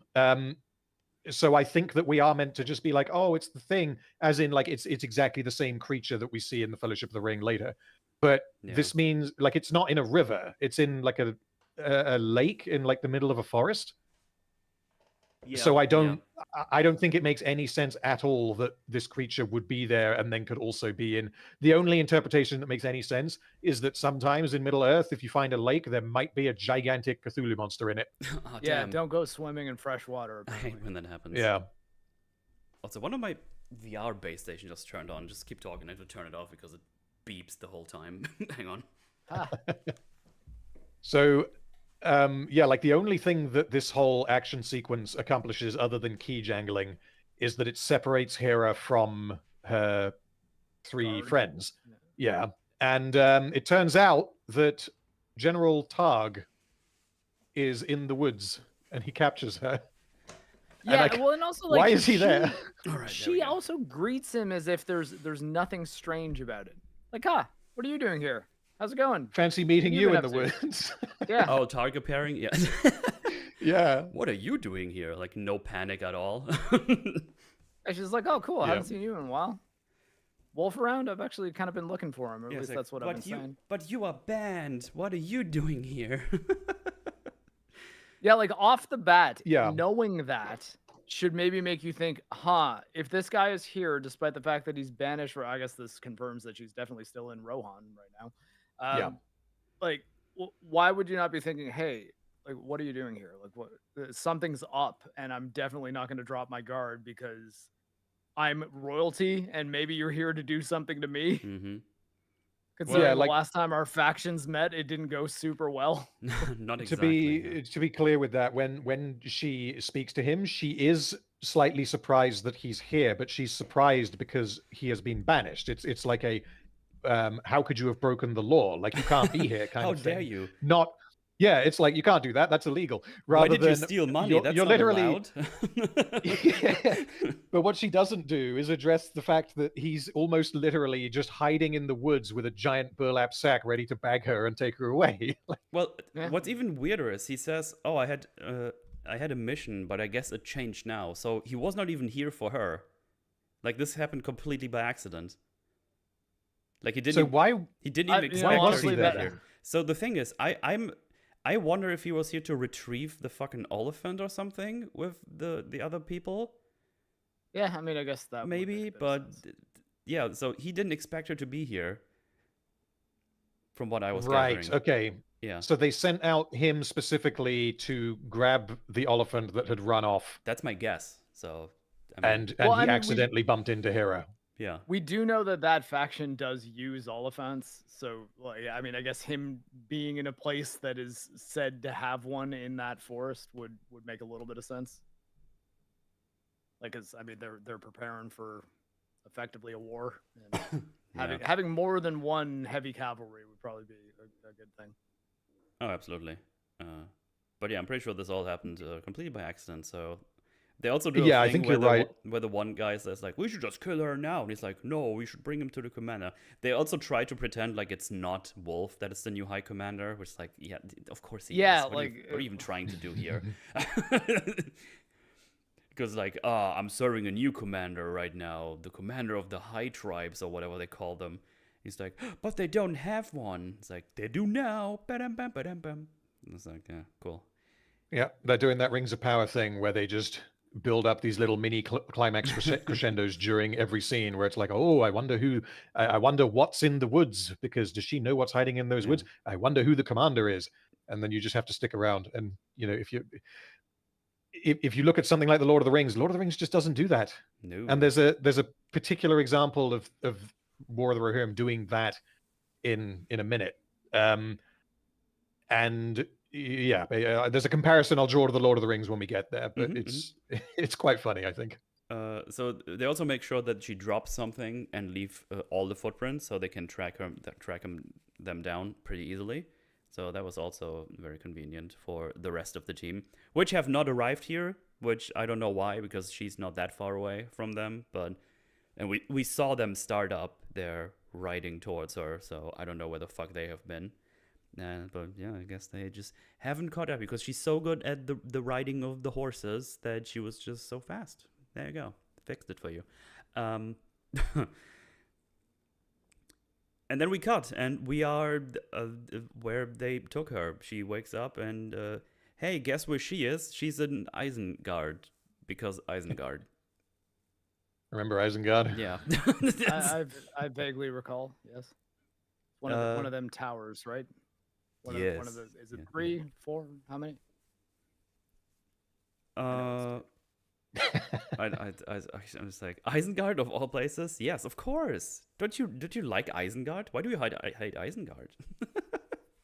Yeah, So they built, like, I a whole don't know camp what the or- answer to this. They just wanted this to be Isengard. I checked the map. It should be pretty close. So at least this, for once, they don't have like this weird fucking thing where they're like on a different side of the continent all of a sudden. So I guess I can give. Yeah, them I can that buy at them least. doing this. I can buy them doing this, but like the impression that I got, regardless of whether this is true in the books, from the Lord of the Rings movies, is that Isengard is Saruman's place. That's where he Yeah. is. It's his tower. That's his whole deal. And you know, when he actually moved into Isengard, and when the tower was built, and why it was built there, all of that are questions that are kind of irrelevant to the plot of the Lord of the Rings itself. But what War of the Rohirrim is now clarifying is that there was a period of time, not too long before the start of the Fellowship of the Ring, where Isengard, or Orthanc the Tower, just was there, Yeah, unoccupied for bandits to live in. pretty much. Yeah. That, I mean, I guess that could be the case, but like the film just glosses over that, and it's like, well, why does this exist in such a way that you guys can just use it as your base of operations? Well, because the audience knows that Isengard is where bad people live. I mean, Right. It's one of the enemy bases. They sure got us. But yeah, the rest of the group, they're here. They followed them all the way here. Did they tell anyone at home what happened? Of course not. We're doing this solo. You think we're stupid? We're not gonna go back home and tell the king that this crazy general you banished just took your daughter. That would be crazy. We're just gonna save her alone, which is an impossible task. But don't worry, they have a plan. Yeah. So yeah, the plan. The maiden has a really good plan, and we get to their plan shortly. No, we don't. We don't, though. Yeah, that's the punchline I was setting up. So yeah. Yeah. Okay. Sorry. You get to the plan being executed, and it turns out it involves an insane amount of parkour. For, Yep. Like, I have a plan. Cut to, well, that was a good plan. I'm glad that worked. pretty much. She says he has a plan. Then first we go to Wolf and Hera, because of course this fucking Wolf is the Lord, and he's like, yeah, I have Dunland's blood in me, and I made all the tribes agree to serve me. How? Because he's said so. I'm related to you. You got to listen to me. I have Trust no me. idea how he pulled that off. I went to 23andMe. It's just he just says they're all under my wing now. I'm their High Lord Commander now, because this is what I say, and I somehow pulled this off in a couple of seasons or something. Don't ask me how. I have no idea. He has he's nothing to offer them. His father is dead. He is here. I don't know. I don't know what he could possibly offer them that they would be like, oh yeah, of course I'm gonna serve you. He has, yeah, like he just has an army because they need him to have an army for the plot to happen. And like later on, it becomes a minor plot point later on that he is promising them money. He's paying them literally gold to do this. Mm-hmm. But how he's been able to pay this many people, like, I don't know. It's not established that his family is like obscenely rich or anything like that. And they don't mention this payment and like why these guys are doing what they're doing until we get much closer to the end of the film. So at this point, the impression seems to be that they're doing this out of some sense of loyalty to him and like his bloodline specifically. He inspired them somehow. Yeah. Yeah. Grub just says in chat, this makes sense because Saruman, Dark Wizard, is in Rune right now. Ah, see? Yeah, there you go. We did it. Oh boy. I don't want to get off topic, but the writers of Rings of Power have confirmed that character is absolutely not a Saruman, and I'm just like, what? Okay. Like, if that's not Saruman, then that means that when you had him say "old friend" 17 times in one scene, you were just lying to us. Then, well, he could have more than one friend. I know I don't. Oh God. Why do they all suck so bad? So yeah, they have a talk, and it's just lame bullshit. It's like, I will go to war and kill your brothers and then your father, and then I'll take the throne. It's all about revenge. And then she says, no, pretty please don't do it. Innocent people will die. And the boy that I knew would never do this. And also, if you do this, we're just gonna ask Gondor for help, and you're gonna die. And then he says, no, your dad is too proud for that. And then he asks, oh, what if you could do it still, make it go away? Because you could still marry me. And then she says, oh, if I marry you, you gotta promise not to go to war. And it's like, you just think I'm stinky. You don't even want to marry me. You're just doing this for the goods of your heart and trying to protect the people. And then he slices her cheek or something. And then he says, no, the boy you knew is dead, and I'm gonna kill everyone, and I'm edgy. I hate this so much. Yeah. Yep. I mean, there's nothing he's to... not a compelling villain at all. There's nothing to... There's sort of... Yeah. There's kind of... There's nothing that really makes their history together matter at all. Like, it's just he's at this point become literally just edgy villain. Like, yeah. Yeah. You know, like no matter what you say, I'm still mad, and I want to kill your father because he killed my father, even though it was an accident. And I'm gonna be king somehow. Is it Ares in Wonder Woman who has the line, I'm now going to destroy everything that you love? I think or is so, that yeah. a different... It's one of these supervillains in one of these more modern superhero movies. And that's just what comes to mind whenever we have this edgy villain from War of the Rohirrim. He is so simple. He just wants to something bad happened to him, and he now wants revenge. And Yeah. that's it. That's all we've got. Oh, it's someone just like, then I will destroy you. It was Ares. Okay, that was Wait, no, Zod no, is it who was I was Zod, thinking right? of, apparently. Yeah, yeah. Who I was thinking of is Zod. I will destroy you was Ares. Oh, apparently. okay. I guess we got there eventually. But yeah, both funny one way or another. Whoever said who, Yep. it's still funny. Oh god. Yeah, that's basically the scene. It goes on for like 6 minutes, but that's all that happens here. There's nothing to analyze or deeper meaning. It's just that's what he says, and that's what he's gonna do for the rest of the movie. That's it. Yep. I'm sorry. It's nothing else. And yeah, and then we learned the mate's epic plan, and apparently was running with her sworded shields, maybe killing everything in her way, and then they run away. Well, Yep. no. She's out not, now. Like, well, let's not skip over the fact that the plan involves Hera jumping out of a window and like parkouring down a building, Yeah, while the Shield Maiden fends like basically covers her six, like, and just kind of like fights guys up there, presumably to the death. And then before fucking Hera rides off, the old lady parkours down the building too, and then they leave together. I was like, yeah. oh, okay. I guess, like, did the Rohan people have like just incredible knees? Like, like I got a into question old here. age too, they can just jump down towers and it's fine. So how did old lady know which floor Hera was being held in? Because if she was on like floor number 728 of Isengard, Oh, I mean, well, when you activate the quest, you get a little waypoint and it tells you exactly where Well, you need to to go. be fair, I think they check with their little telescope and see where she is.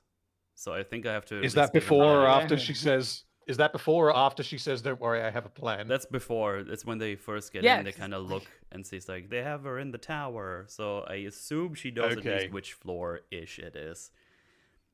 But I just find it Okay. hilarious because there's like a massive camp full of bandits and wild people, and apparently she just made her way through there somehow, goes all the way up to the tower, and that's when we first see her. Like, we don't see her do the plan, actually. We just see her arrives like, I'm here, time to fight, oogly boogly boogly boo, and then they just run away on the horse.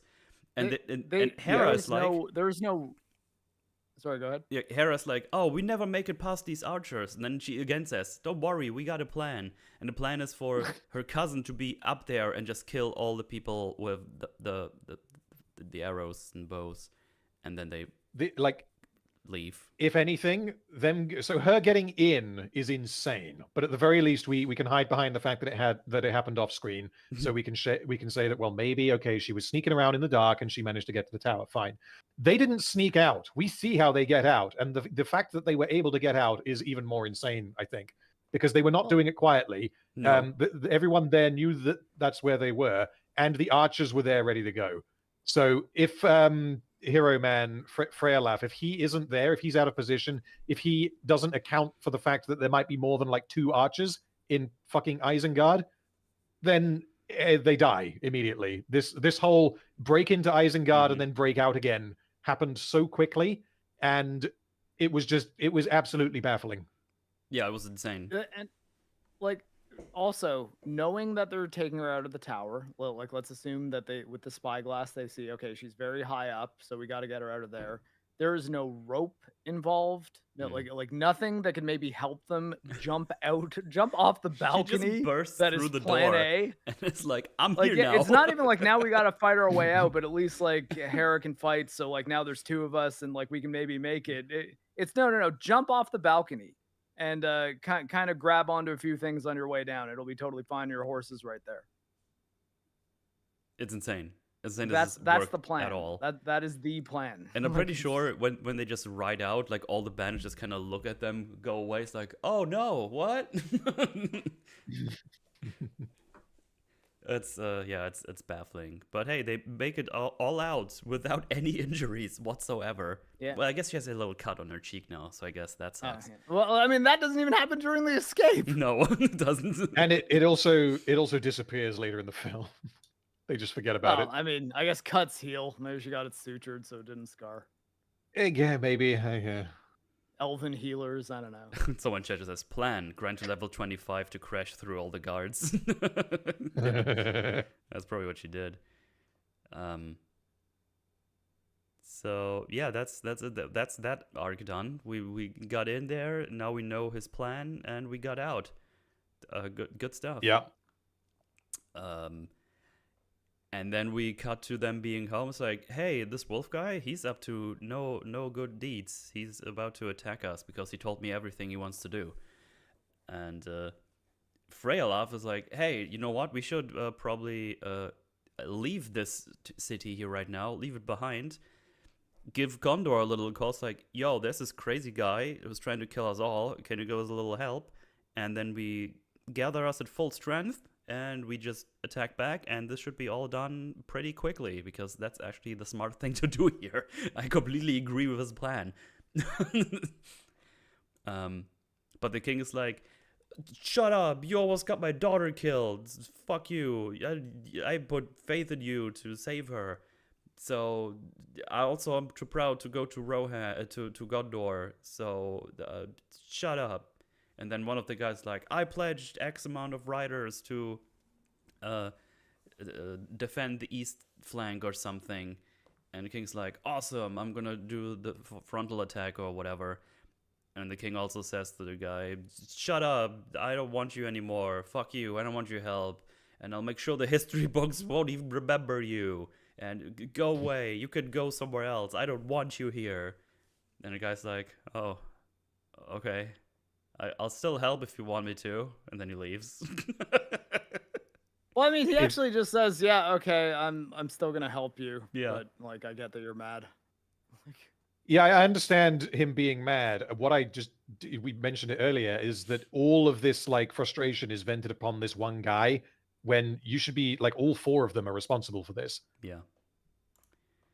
And like, even though he's angry, and even if he wants to specifically be angry at this guy because he doesn't like him for some reason, all four of them were in Isengard, in amongst the enemy forces. They all know how many opponents they have to fight now, how large the opposing army is. Yes. This isn't that one guy who is unreliable and might have an ulterior motive has come back saying, oh god, there's tens of thousands of them. It's like, no, there's fucking 4 people here, one of whom is your daughter, who saw this firsthand. Yeah. But no, screw that guy. With it almost feels like has like a pretty significant amount of the army at his hands, and just like, no, I don't want your help. Go away. We'll deal with this on our own. It's like, oh, okay, I'm sure nothing will go wrong here. So yeah, Wolf is like, we're gonna go now. We're gonna go attack, and then don't think it. Yeah, no, that's it. The attack starts. They're like, we're gonna meet them on the fields. East flank is gonna be stationed by I think Thorn is his name, the guy who pledged all those riders. Thorn, yes. Yeah. Okay. Yeah. And the attack starts, and there's like a war fight scene thing. It's not very interesting. It's just whatever. Yeah. But they realize, oh shit, they attacking like right now. They won't stop there to rest. We're just gonna meet him on the field right now. And they go there, and then they see, oh no, the East Flank guy, they're not here yet. Oh, they're probably late. And then the scene arrives that you were probably referring to. Yes. So, yes, I was. Back home, the shield maiden old lady's like, blah, blah, blah. He's got the blood of the ancients in him, or some bullshit. And so do you. Oh, we're also epic. It's like, yeah, we got this. I mean, I guess, is that the reason for the superpowers? No, I won't accept that as a reason. Don't even fucking try. Like, is that what the writers think is? I don't care. I think it's The Helm Hand is literally like a demigod kind of thing. Yeah. Yeah. Oh, God, I can't wait till we get to this fucking scene. It's so ridiculous. Anyway, they have like this talk. It's they say that, and then Lee falls over in front of them and has like a couple of like, I don't know, letters with sigils on them or documents, and then she sees like, I've seen this sigil before. So what I didn't mention earlier is when she was in the tower, she was kind of looking at the things on the table, and she saw a letter with a sigil, the same sigil of Lord Thorn that she sees right here. And she's like, oh my god, Thorn is in cahoots with Wolf. No. And yeah, big reveal. And that gives her time to execute the whole evacuation of the city. So she sounds the alarm, starts evacuating, and Olwen is leading the evacuation, and that now the city is empty. Yeah, that's how we do plot. It's very good writing. Yep. Drove me fucking nuts because the writers needed Hela. I was about to say Freya. They needed, damn it, not Hela either. Hera. They needed, Yeah, that's what I thought. They her name needed was. the writers needed Hera to know that Lord Thorn, who is not Lord Thorn, is not an important character, but the purpose he serves is he's the one who betrays. So the writers needed Hera to learn that Lord Thorn is going to betray them. So the way that they have that happen is they have a guy walks past holding a piece of paper that says Thorn is going to betray you, and he falls over and drops that piece of paper into her hands. Like Yeah. that's essentially what happens, because Yeah, he's carrying like I think 6 scrolls, and then he just falls over because he's a bumbling idiot. Yeah. And Hera picks up one of those 6, and he picks up the other 5, and the one that she has picked up is the one that gives her the answers. It's that simple. Yep. And there's another problem with this as well, is that the reason why she recognizes it is because she saw it earlier on in Isengard when she was imprisoned. But she recognizes it here as the sigil or as the seal of Lord Thorn. But she didn't recognize it as the seal of Lord Thorn when she was in Isengard. Well, she could have told her father. She does ask the guy. It's like, oh, I remember this one. Which one is this again? And then he's like, that's Thorn. But I don't. Okay, yeah, okay. So the guy tells her that it's Lord Thorn. Yeah. Fair, okay, so that plugs that hole. But even so, that doesn't fix the contrivance. That she even sees that in Isengard, because I didn't see some of these things that just connect now. Why wasn't she like in a proper prison jail cell or something? They just threw her on the floor somewhere, and then she just wandered around in the tower. It's like, oh, what's on this table? Oh, look at this. Like, what's fucking crazy? So, I mean, yeah, she's a high-value prisoner. She's also potentially dangerous, which Wolf would know because he knows that she knows how to fight. Yes. And he has important information about the upcoming battle on his desk that she is right next to.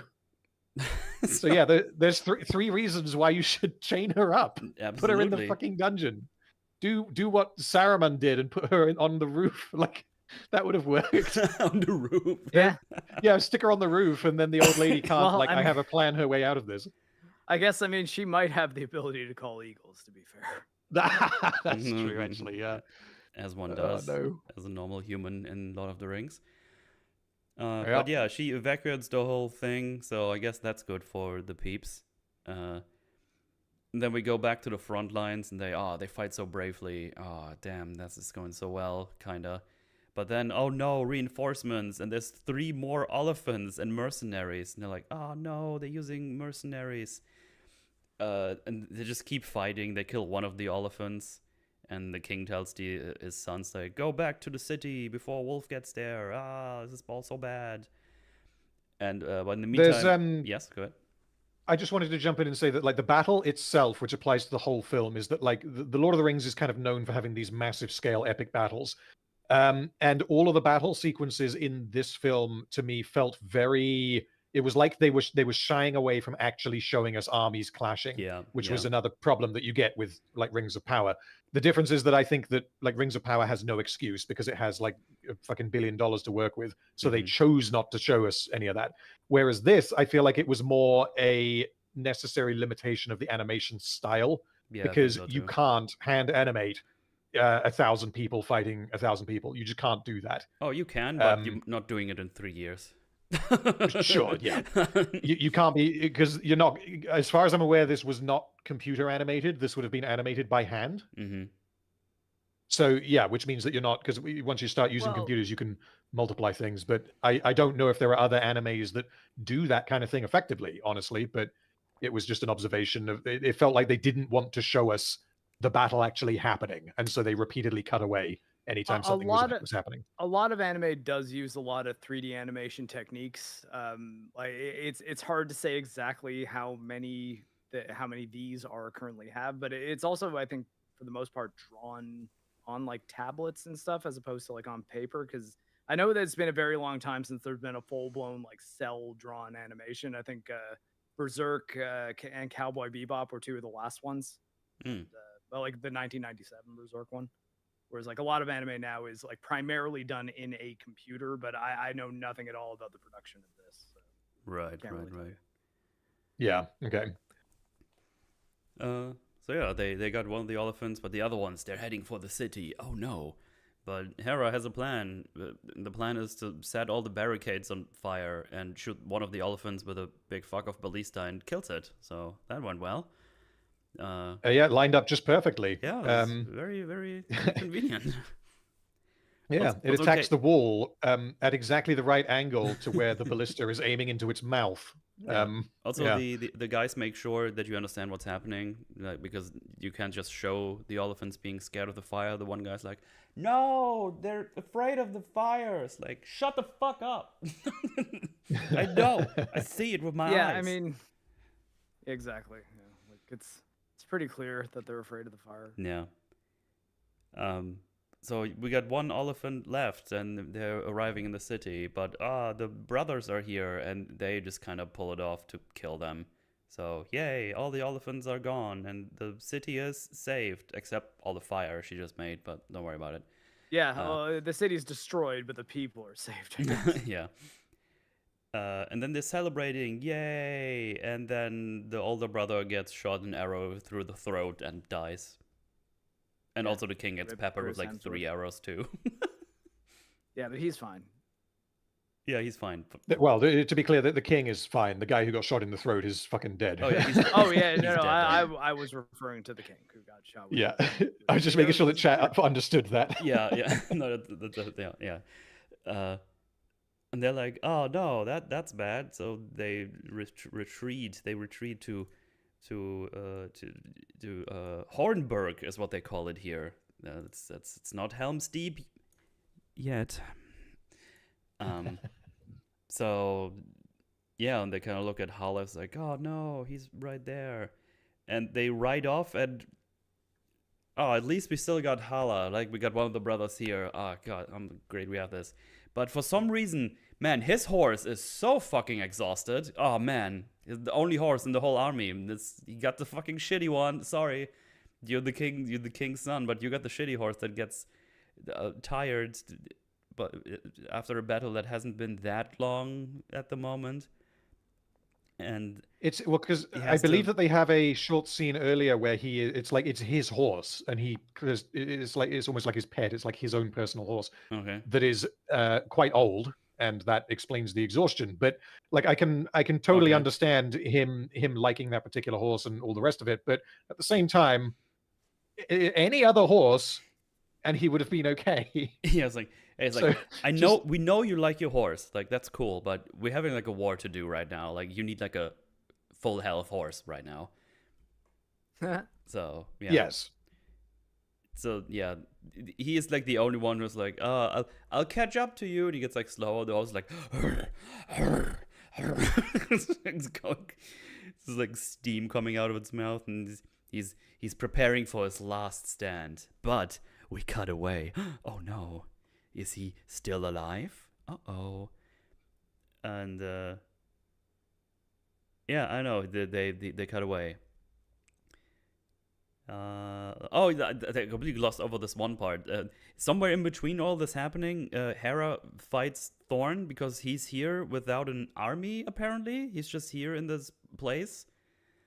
He's in the stable. He's in the stable, and he just sets it on fire, or they set it on fire by accident. I'm actually not entirely sure anymore. And the only reason he loses is because he gets hit by her horse twice. I don't know why he didn't walk away from him. the horse. I don't know why he didn't walk away after the first time from the horse, but then he gets like kicked twice, and that's why he loses. And he just kind of gets spiked by a rake. The horse like has the carry for this fight. It's just it saves her life two times very specifically. Yeah. Although, I mean, one thing I did find weird about this when you compare it to things that happened towards the end is it seems like she's really not confident that she can beat like one dude. Like, I mean, granted, I think, does she have like a short sword or is it a dagger? I think she has kind of look like a short sword. But yeah, like that's what I mean. Like they're kind of making the impression that she cannot fight. Like maybe she's like great at being out in the wilds and stuff like that. But I thought this was kind of showing that she actually like is not like a super badass. But that goes out the window later. Yeah, it sure does. Yeah, because that would have been a much more realistic way to do it. Is that like, yes, okay, she knows how to use a sword and she knows how to swing it, but at the same time, she is not going to be as strong physically or presumably as skilled as Lord Thorn. We don't know anything about Lord Thorn, but the fact that he's a guy with an army means he will almost certainly kick her ass in a sword fight. Mm-hmm. I'm just checking now. So, yeah, to me, it looks like a short sword. It's too big to be a dagger, I would say. But even then, he basically just sets the stable on fire, knocks the sword out of her hand, and immediately starts throttling her. And then the horse saves her. Yep. So if not for the horse, she's dead. Yeah, oh, absolutely. Like that I think is at least made clear. I just think that all of what happens in this scene kind of doesn't really jive with like the final confrontation of this film where like yes, she's but she said she's not afraid anymore, so shut up. Well, fear doesn't make you better at dueling. Like, I'm sorry. Well, maybe you just don't believe in yourself. Yeah, haven't you heard of the power of positive thinking? Yeah. See, if I just believe I can beat you with this toothpick right here, I'm gonna do it. Okay. Oh God, it's like Orcs rules from Warhammer 40k. Just if they, the more they believe it, the more it happens. This buggy does not have any fuel, but if I believe hard enough, it works, and it does every time. I think this is like a thing. They paint shit red because they think it goes faster, and then for some reason that works is because they're orcs. Yeah, yeah, exactly. That's a rule on the tabletop as well. So if you paint your army, if you paint your orc vehicles red, or at least this used to be the case, I don't know if it is anymore, then you actually get like an extra inch of movement for your orc vehicle. I believe they use, I think it's blue paint for the sneaky boys, the commandos spelt with a K. And they paint their skin blue, believing that it makes them, if not invisible, or maybe it's purple. And the explanation for it is, well, have you ever seen a purple orc? No, exactly. Exactly. Warhammer lore. Blue, yeah. Chat's corrected me. Blue is lucky. Purple is sneaky. So yeah, they paint themselves purple if they want to be sneaky. That's fun. So, but yeah, they're all making their way to Helm's Deep. Sorry, I mean Hornburg. Hornburg. Flat out, everyone who's seen the Two Towers knows this is Helm's Deep immediately. Like, it's... So here's the thing. I'm gonna say it now. They name Helm's Deep here. She names Helm's Deep here because. Oh, if only there was a character named Helm in this film that we could have put that together. Yeah, the thing is, I didn't even realize they were going for this. I was just like calling it Helm's Deep the whole time in my mind, and then they're like, "Oh, wait, it's actually not called this right now." Oh, okay. Why did you do this? Because in the Two Towers, they refer to the keep itself as the Hornburg, I believe, and my understanding was that the entire thing itself is Helm's Deep, but the keep is called the Hornburg. That was my impression going from the Two Towers, but if that's not accurate to the lore, then yeah. My guess would be that what they did in this film is probably accurate to the lore, in that it was known as one thing and then it became known as another. Yeah. That would be my guess, but I don't I'm not want sure. them to have this. No, that's true. I don't want them to have this. So yeah, they make it here, they go inside, and apparently Wolf and the general has been following them the whole night with Hala on their horse, and no one has noticed, apparently, even though there's... And they didn't catch them. Lots of people. Yeah, so they took Hala hostage, and Wolf is so angry that he kills him in front of everyone instead of listening to his general. And it's like, hey, if we do this is going to be like a big siege and a massive pain in the butt. So can we like not do this? But he's so edgy. Yeah, and well, angry. I mean, especially because Helm's like, hey, look, I surrender. You can be king. I'm gonna like not bother you ever again. Just don't kill my son. And he's like, no. So, just to make this clear, we're like in front of Helm's Deep right now, like big walls and everything. Like, you know, Helm's Deep is like pretty big, and like people on top of this. Maybe you've heard of it. But why the fuck are they're in front of it? I'm pretty sure you see soldiers up there. No one is just fucking peppering them with arrows right now. It's the general and the commander. You can end it right now. Just fucking shoot the fuck out of them. It's easy. Wolf is done. This should have ended right here. It's like not even a question. But everyone is just doing nothing. And then they let them leave. Yeah.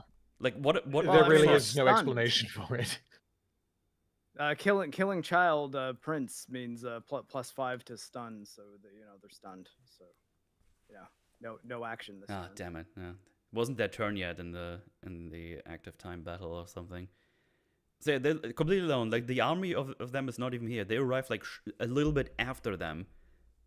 So yeah, they just don't do anything. They're all just watching this happen.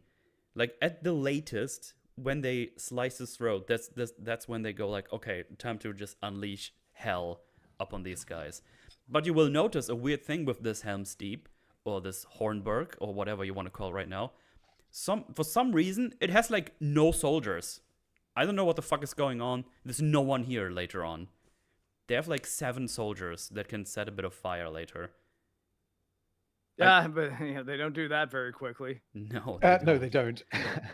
So I don't know. The only people who are currently in Helm's Deep is everyone that just arrived, because like there was no one here. No one stays there normally, I guess. So the only people who are here now is everyone who has just traveled here from the battle or from Edoras. And I think what we're meant to believe to be the case is that everyone that Hera evacuated from Edoras made it here. Although how they made it here, were they on foot or were they on horseback? I think when they left. I mean, the civvies. Okay, because if they're on foot, the civvies were on foot, and then they came after them. Actually, that just makes me. Actually, I think the civvies shouldn't have made it here because the other ones were on horseback, so they shouldn't be here yet. Yes, the Wolf's army would have and should have caught them because they are on their way here, and I don't know why they're not here now, unless they're currently still fighting the Rohan army now off screen, I guess. Well, which is why they're not here and they get wiped out. They arrive like 2 minutes after he slices Hala's throat, so they're like right at their feet, behind them. Yeah. So it seems as though they teleported here, the civilians. Yeah, but apparently there's like no one here, and it's stalked like nothing. I don't know. It seems weird to me that this is supposed to be like a thing that's just not stationed at all with anything, even though like the whole point of this thing is that it has like a good defense. At least that's what I was led to believe from the 2 towers, right? It's like this big wall you can defend pretty well. So yeah, I don't know. It's no one. Yeah. No one seems to be here, I think. I don't know. I mean, my take on it was that it was always just kind of closed off unless you needed to use it for some reason, because it's not in a very good place. It's in a very good place, like strategically, if you're going to be attacked, but it's not. You couldn't just turn it into like a regular city because it's just right next to a mountain, I guess, and Edoras is a better place to live. So if you were to ever go there and like, hold up there during a battle in order to survive, then you would need to bring your own troops. Rohan doesn't, I guess, station their own troops in Helm's Deep just in case. Yeah. I don't know how reasonable that is, but that was kind of my take on it. And that, honestly, that's also my take on it in the Peter Jackson films as well. Well, I guess it's somewhat empty. But yeah, all those wild people and other people, they just start doing a siege on Helm's Deep. So yeah, there you go. And immediately you would probably think like, okay, but yeah, there's like 7 other lords or whatever. Just get those. But yeah, no, they just tell us they can't get any message out of them because they shoot down all the messenger birds. And yeah, it's not an option, okay? Stop thinking about it.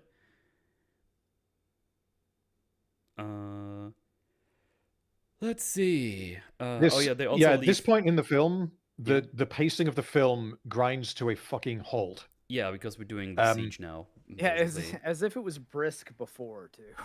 Yeah, like there's problems with the first half, but like at this point we're about halfway into the film. We're about an hour into the 2 hour movie, Mm-hmm. and very little happens for the next half hour or so.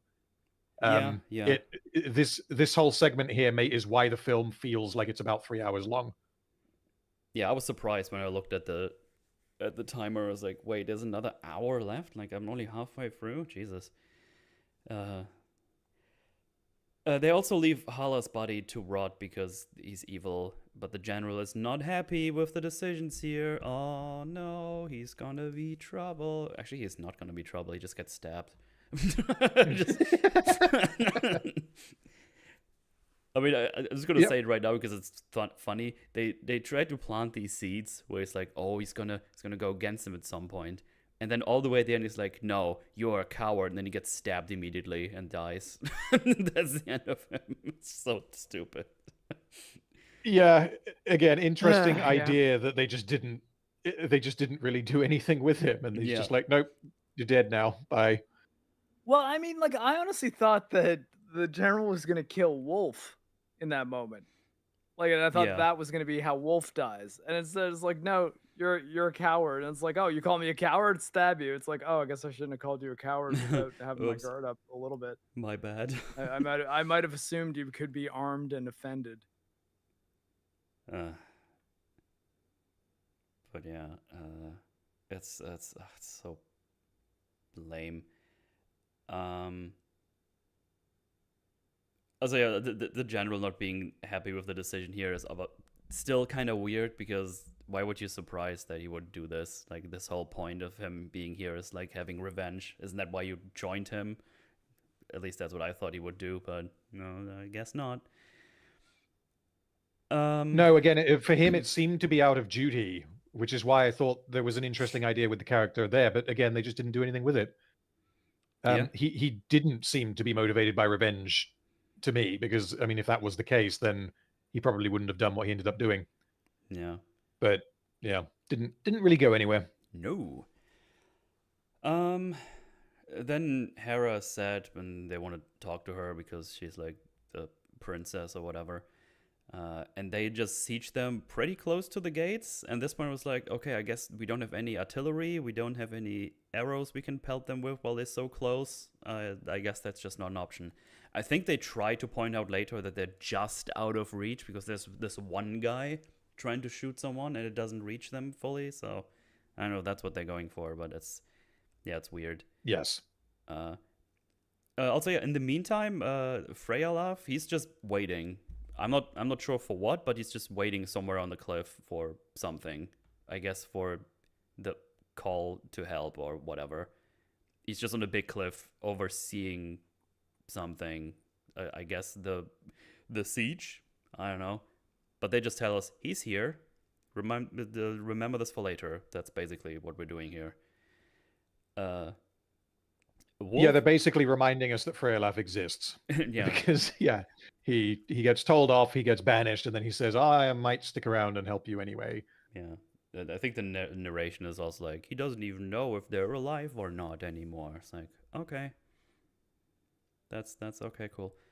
Then we have like a really weird scene that also ends up going absolutely nowhere, because Wolf is back in the city, or like in the destroyed hall, and he finds the crown, puts it on, and says, "Assemble the other lords of Rohan so they can pledge my loyalty to them, because the old king is basically dead already, and he's like a shadow, and shadows can't hurt you." And I'm just immediately thinking, like, so if you do this, this just goes horrifically wrong. Like, what are you going to tell them? Hey, by the way, exactly. I'm currently, like, in what world do they not just kill you? Yeah, I'm currently besieging Hornburg with fucking wildmen.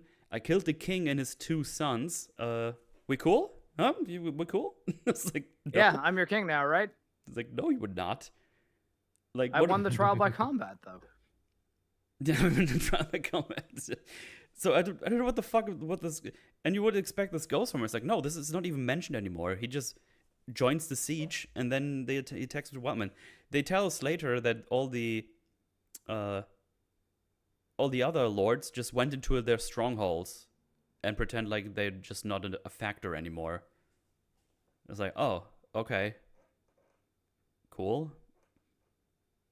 It's just I don't. This is like one of these things. Like, you don't need this scene here. Like, why did you have this here? This legit goes absolutely nowhere. Yep. Except showing us, look how edgy I am and evil, I guess, because I hate the king.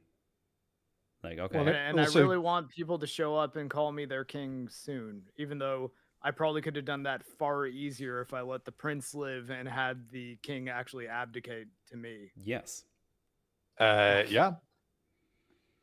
Like, because I mean, it would be granted if Helm called all the lords and was like, yeah, so I was defeated in combat, I surrendered.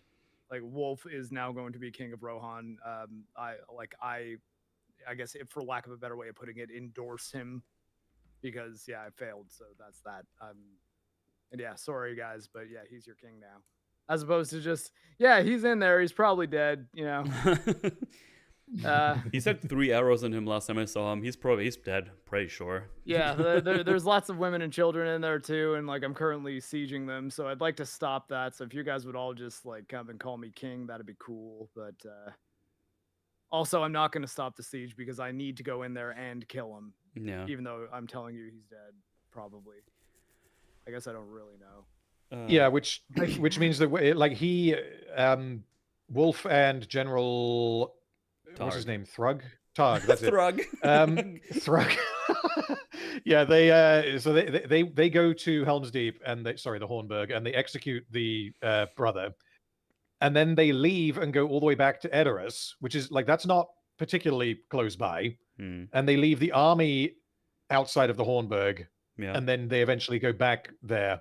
I thought that killing, because his entire motivation here is to wipe out, at this point, Helm Hammerhand and Hera. But he instead decides that actually, no, I'm going to ride back across Rohan to the place that I just destroyed so that I can get the crown. He could do that at any point, and by leaving, it means that he's basically relying on his army to make sure that no one escapes or dies. Yeah, dude, and they don't have a commander because the general is not with them. Imagine Hera just goes out and goes like, hey, what is he paying you? Yeah, we can pay more, actually. Yeah. If you just go home. Like, currently they're without commander and without general. They both went to that hall, and it's just like, get the crown and apparently gather all these Rohan lords somehow, but we don't see that happen. So we don't even know if this is a thing that happened or if they just all like, no, leave us alone and just go back to the siege. So it's not great. Well, I mean, I guess the only thing that scene accomplishes is that it shows us that Wolf has essentially won at this point. He has taken over Rohan. Yeah.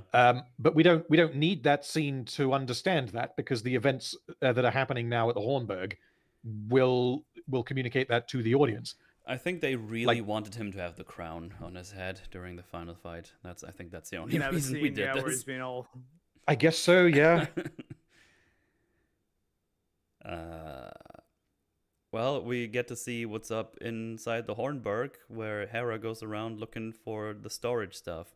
And she has like some really good insight and basically says, we just have to outlast the siege. I was like, yeah, we win if we don't lose. Good idea. Yeah, let's do that. Great strats. Is that when she's talking to the like various commanders who are like, I don't know how we're gonna survive this? No, that's before. She says that to Alwyn. Like, she just randomly says this. We just have to outlast the siege and then we're fine. It's like, oh, okay, cool. But then they go... Okay, because she pretty much does the same thing later in the film, is that all the commanders are like, we're fucked, like, what are we going to do? And then she's like, come on, we can win. Like, yeah, we just have to work together. Okay, but I'd like to know how. Yeah, I want to know how we're going to win. Like, what are we actually going to do? Because the one guy even says, pretty words. They won't make us fucking win this thing, though. Yeah. But yeah, they check the stock, and apparently the stock is just low. And I don't know if it's low because they're all here, or if there was a problem before, if they didn't stock it at all. Because here's the thing, you don't always expect war things to happen, so you probably want this to be stocked so you can actually withstand a siege at any time. This is why I don't believe at all that there's no one here. This thing is here specifically, you can retreat to it in terms of, in case of war, siege, whatever. And so now they go here with not that many people, mind you. And they're like, oh, we don't have enough for the winter. It's like, what do you mean you don't have enough for the winter? Isn't this the whole point of this fucking place, that you can outlast here for ages? So they've got this. We get introduced to another character who's like a really old woman. This one, she's like a little goblin creature who lives in Helm's Deep. She's been here for and 40 she- years. The old witch lady. Yeah, like I thought she was a little bit of a strange character, but I guess essentially she and maybe one or two other people stayed in Helm's Deep, just to kind of keep watch on the place. Sweep the floors, that kind of thing. Yeah. Make sure that the locks work, all of that. And yeah, you would absolutely expect that there would be, given the purpose that this fortress serves, that there would be large amounts of food stored in the castle. Yeah. And I don't think they ever explain why that's not the case. It's not like, oh no, we didn't. It's like, oh no, we don't have enough, rather than there has been a drought and so there isn't as much as we expected, or something. Yeah, there's no words of any droughts or whatever. Apparently they're like in a pretty chill place in Rohan right now. Like all the wars are over for now, and yeah, so I don't know. And someone in chat just said Hornburg should have been stockpiled because it's literally a refuge fortress. So yeah, it's Yeah. doesn't make any sense to me. So they do have food. It's just that they don't believe that they have enough. That's Yeah. for the clarification. It's not like the place is empty and they're all going to immediately starve to death. But they're adding tension because they don't think they have enough. Yeah. Also, by the way, horrendous timing for a siege, because apparently it's about to be winter too. So whoops. Good stuff. The old lady also talks about some weird dress Hera found. It was like for a bride, for a captain. A wedding dress. And it's like, oh, she could never wear it because she's got some fever or something, and I don't know, some cursed dress or whatever. And in my notes, it's so we can consider that Chekhov's dress. Yeah, in my notes, it's like, I'm sure this will come up again. That's all I wrote in my notes. Is it the dress that she says? And some say that like this dress cursed the halls and they will be haunted forever. No, that's just that's just what I say. That's later on. Okay. No, that's just what I say, that it's cursed, because that's what they kind of implying. She's like, this was for this bride. There is a curse thing that comes up later though. Then that like they say like, who says that that's cursed? And she's like, me. It's like, oh. Oh, does she? Okay, I might have missed that actually. I could have sworn, because like when they said like people some say that this place is still haunted, because I don't remember if it's when Helm is like the wraith or whatever. I mean, I guess but, that are we talking about the dress here? Sorry. Yeah. I think so, but like my memory is maybe. I think I do remember the Alwyn saying, "Oh, that's nonsense." So I guess that would make sense to what you just said. That you would imply it would be a thing. Because I think the witch lady says like many say, or like people say that, and then like explain some curse, and then one of them says, who says that, and she says, me. It's like okay, but yeah, I've got the dialogue here.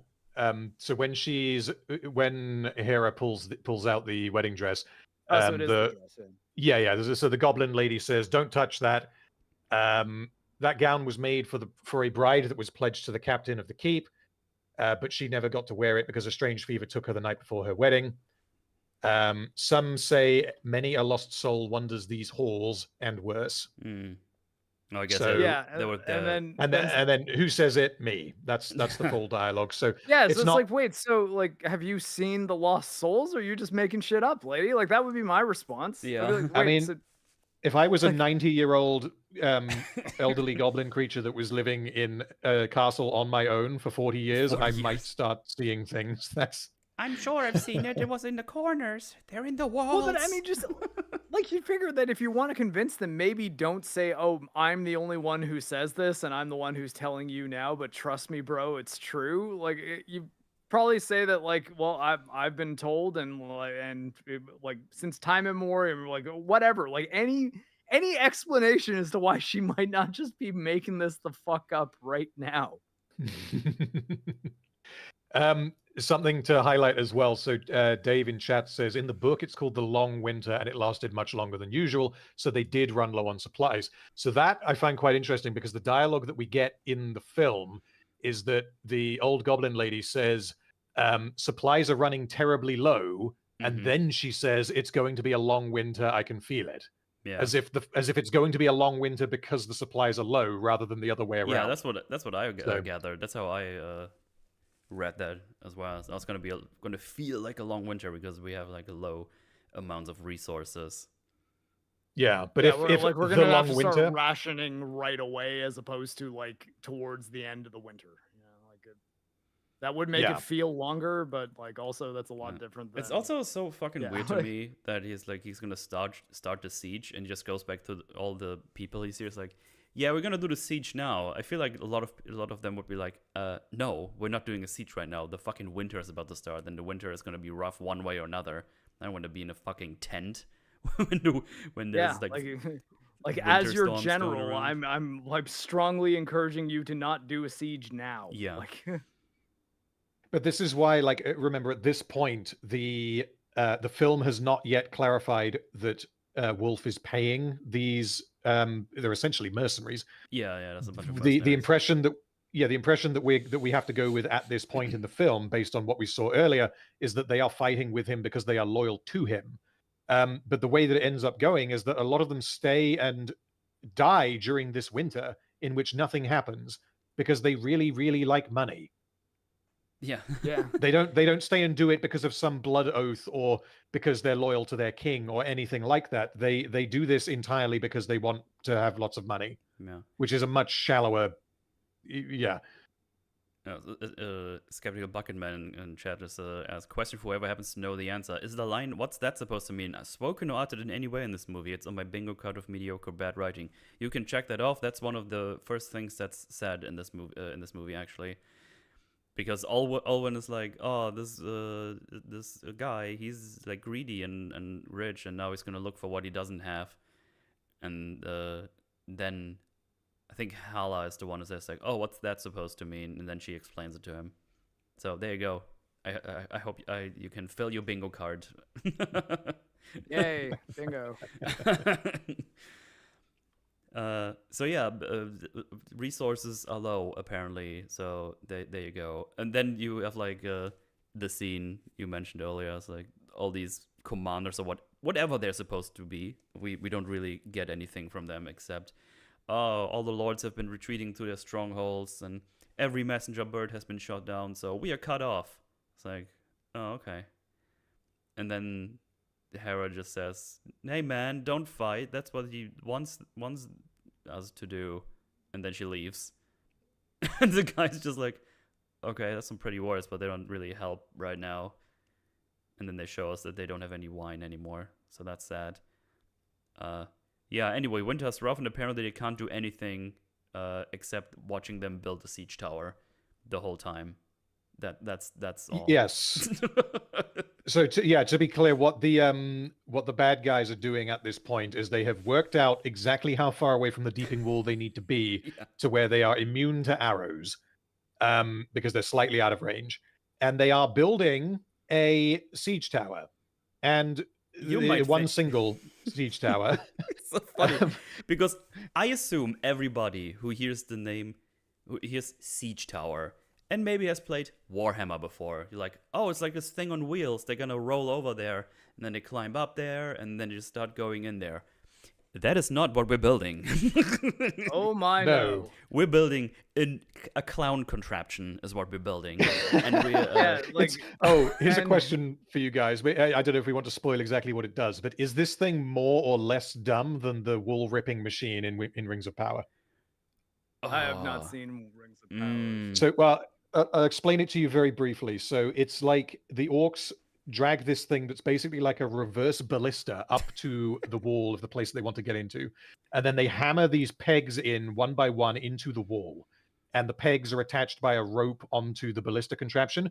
And then they fire it. And what it does is it rips the pegs out of the wall. The objective being that it then destabilizes the bricks and it then falls down.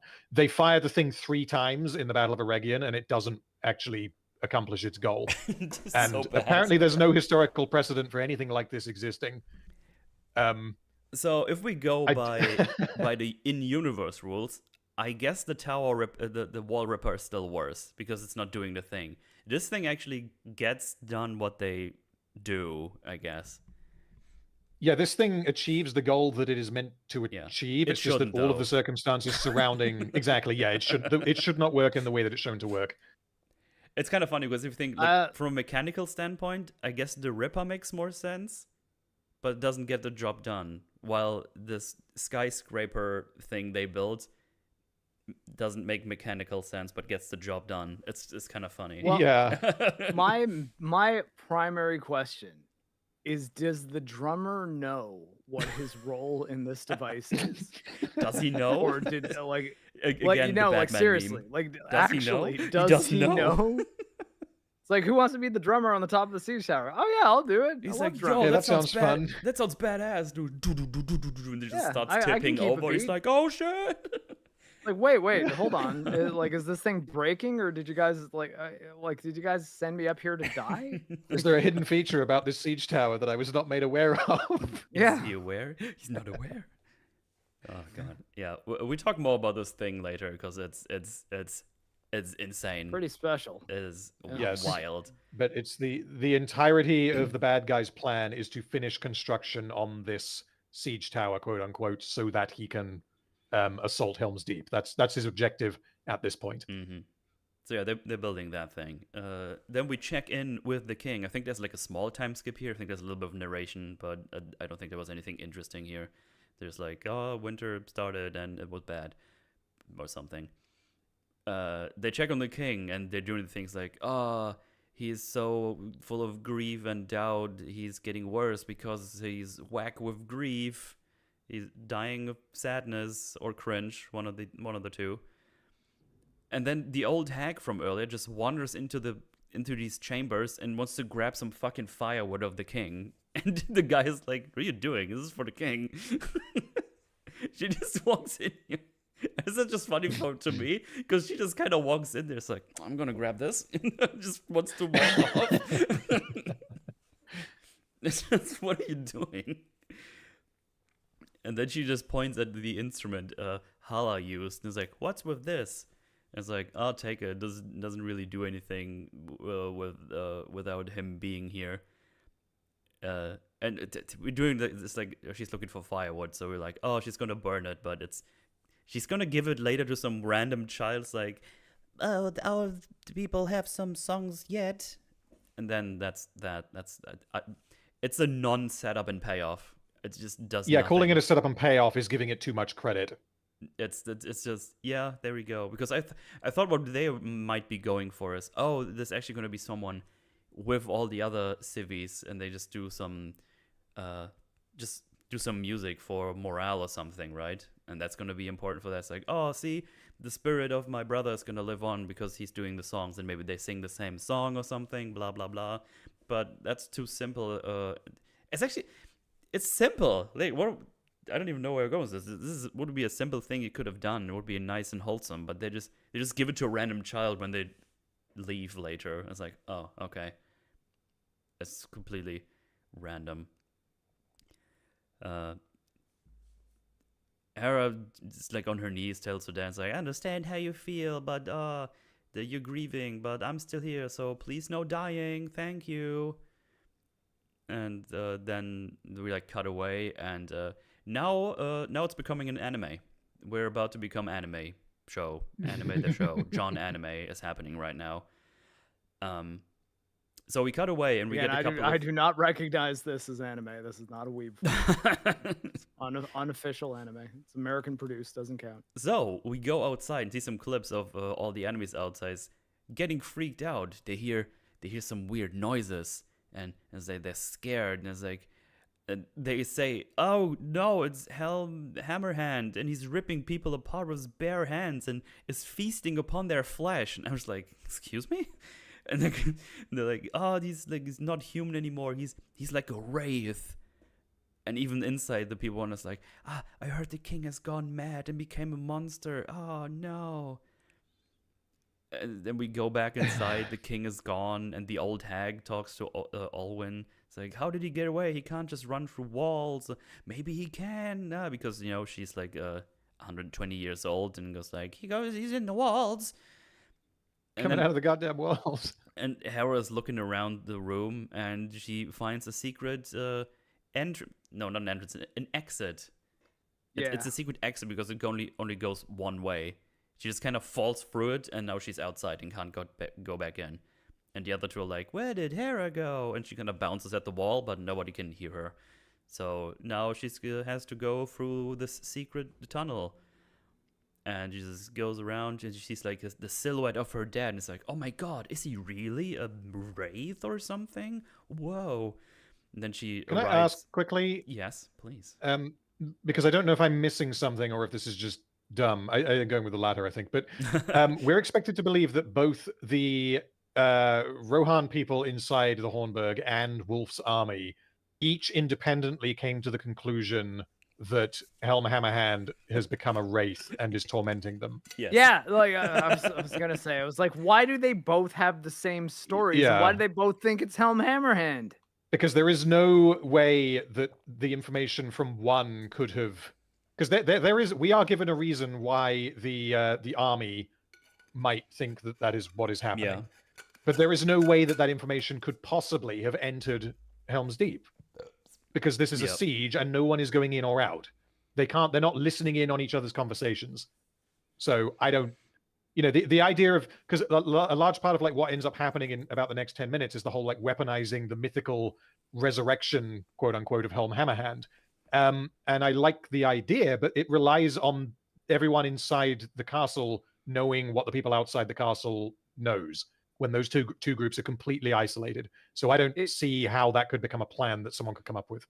I think they just forgot that the internet does not exist in Middle Earth at this time. Yeah, they checked their Facebook. Yeah, like you can't just like look at the tweets from the sieging army and then like figure out what they're thinking and talking about. Yeah, that is stupid. I glossed over that, so that's a good point. That's very dumb. Where was I? Oh yeah, she finds like a hole that goes outside, and she sees some goblins looting some bodies. No fucking idea what they do here so close to Helm's Deep and a currently ongoing siege with all these humans, but apparently they're searching for rings. The one orc or goblin is, I guess it's orcs, not goblins, is like, what does Mordor want with rings anyway? Because they're looking for the One Ring or something. Now astute observers might remember that rings have a pretty important part in those movies that came out. Yeah. One Ring in particular. And they're looking for that one in particular. Yeah. They are. It has like a full pouch with all kinds of different rings. So I guess they're just going around looting bodies and just grab every ring they can. She tries to sneak The only past reason why this happens in the film is because there's a key jangly because I mean this is key jangly on its own, but then they take it in an even more key jangly direction right at the very end of the film. It's not related to the plot, but you could remove that and this, and the film would stay the same. Yeah, absolutely. They needed a reason for Hera to be looking for Gandalf at the end, and this is what they use. Yeah, basically yes. I don't know if you guys noticed, because I didn't when I first watched this, but second watch I was like, yeah, okay, I recognize it. So the guys that voice these two orcs, it's Billy Boyd and Dominic Monaghan, as in Merry and Pippin. Oh, okay. Yeah, I can tell. Interesting. Well, that's. I hope they had fun. I was trying to find words. I guess that's I hope neat. they got. I hope they got paid well above rate for what they actually did. Yeah, I would assume so. Because the dialogue is almost as simple as, "Hey, did you find it? Oh no, why are we looking for rings? Well, we need to get rings because we need the rings." And then it's like, "Oh, do you smell that? Yes, I do." Like that's pretty much all these characters. They're not even characters. All the orcs do. Yeah. That is pretty much it. Yeah. She tries to sneak past, but they can smell her, which I don't know how that works because it's windy as fuck currently, but sure, they smell her.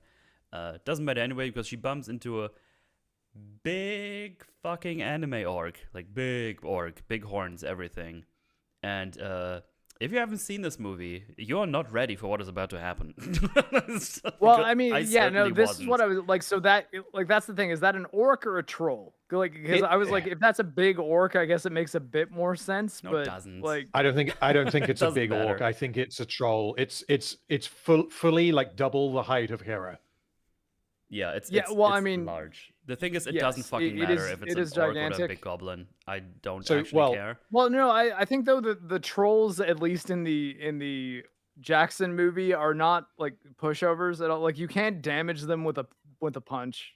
Like, whereas Yeah. an orc, even like a big Urukai, I could maybe see still like getting hurt by a punch, even though the size is pretty crazy. And like Well, I think that like Helm's a big guy, but like, yeah, come Helm on. Hammerhand is big. He's ripped, but his physique and his height and everything else would be comparable to like an Uruk-hai. Whereas this creature, whatever it is, I think it's a troll, is double the height of Hera. Yeah. It's nearly double the height of Helm. So for reference, it would be comparable to the height of something like the cave troll from Fellowship of the Ring. Yeah. Yeah, it doesn't seem as thick, like it's a little bit thinner, but even still, it really looks like it should not be taking any damage from this encounter. No. Yes. But that's obviously not what happens. We see good old Hammerhand jumping from somewhere up top, pretty high up, lands in front of him, does his little land, and then he jumps Superhero landing. high in the air Yeah. like he's a fucking Elden Ring boss, and punches the guy's horn off in one punch. And then he just punches the shit out of him. He takes big hits and goes back and forth. And what are we doing? What is happening? Like, it's so unfitting to the Lord of the Ring universe. Like, these guys have always been like a big threat, and he goes hand to hand with it. Like, he doesn't have a mace, he doesn't have a stick, he doesn't have a rock. He's just punching back and forth with the guy. And here, I'm a sucker for big anime fights. I fucking love that shit. I think it's fun as hell. But this is not the IP to do this with. Yeah, like what at all. universe are we in though? Like, I mean, we covered Chainsaw Man on this show, and that has some pretty crazy fights, Yeah. but also it like obeys its own rules. Yeah, the Like, thing is, and it's not trying to be like ultra realistic. Hey, this could actually happen, kind of stuff. if you want to do something crazy with animation, there's magic in this universe. You can do fun stuff with this if you want to. Maybe use this, but don't make him anime man and just start punching the shit out of a big orc. I was flabbergasted when this was happening. It's insane. And then Hera throws like a spear she finds in the fucking orc's eyes or whatever, and then Hammerhead bashes the fucker's head in with a big stone that he finds on the floor. I was like, yeah, well, wow. I mean, at least he did acquire a weapon at some point. No. Like, I guess that's the only thing I can give this fight. But you're just like, wait, hold on. Like, yeah, I mean, actually, I am Wizard Horlu. Like, yeah, he's like Godfrey and fucking Elden Ring. Oh, that's a good point. Lord of the Ring has more soft magic, so you can't go like super duper flash with it, but you can do some fun things with animation still. With this, that makes more sense than whatever we did here. Honestly, I would have even been happy if he said that, yeah, like in these halls I was visited by a phantom who imbued me with this superhuman strength. Like, give me some reason why this could make any sense that it's happening. But it's like, no, he's just that badass. And I'm like, what? Yeah, do you see how ripped he is? He's large and has long arms. Yeah, so that was cool. So they kill those guys, that guy, and he turns to her. He has like these wide eyes, like he's like full rage anime mode, but not against her. He's like, "Oh, Hera, I'm sorry, I failed. I was just trying to protect you, and no, you did good and stuff, and we gotta make a break for the gate. That's the only way how we get here, because Wolf and the other ones, they already saw that they're here, or figured out that they're here. Yeah, they have like this. And, okay, so How long is Helm supposed to have been outside the keep at this point? Way too long for him to still be alive, I think. Way too long for him to still be alive, or like, I mean, maybe, hey, like, go try to get help. You know, like well, his Yeah, you know that at apparently- least one cousin you rebuffed for no reason at all. Maybe go apologize to that guy. Yeah. Get some Riders of Rohan to appear at dawn on the 5th day or something. Well, the thing because is, I think what it's has crazy. happened is that Go ahead. I was going to say, I think that what's happened is that for a period of time, he's been going out into the snow to just fuck some people up and then come back in and pretend to be like on his deathbed. And he's been doing that for however long this has been. But then how's he getting back in? That's It's funny you should mention that. Yes. Like, because they act like the only way they can possibly get back in is through the front fucking door in front of the Yes. sieging army.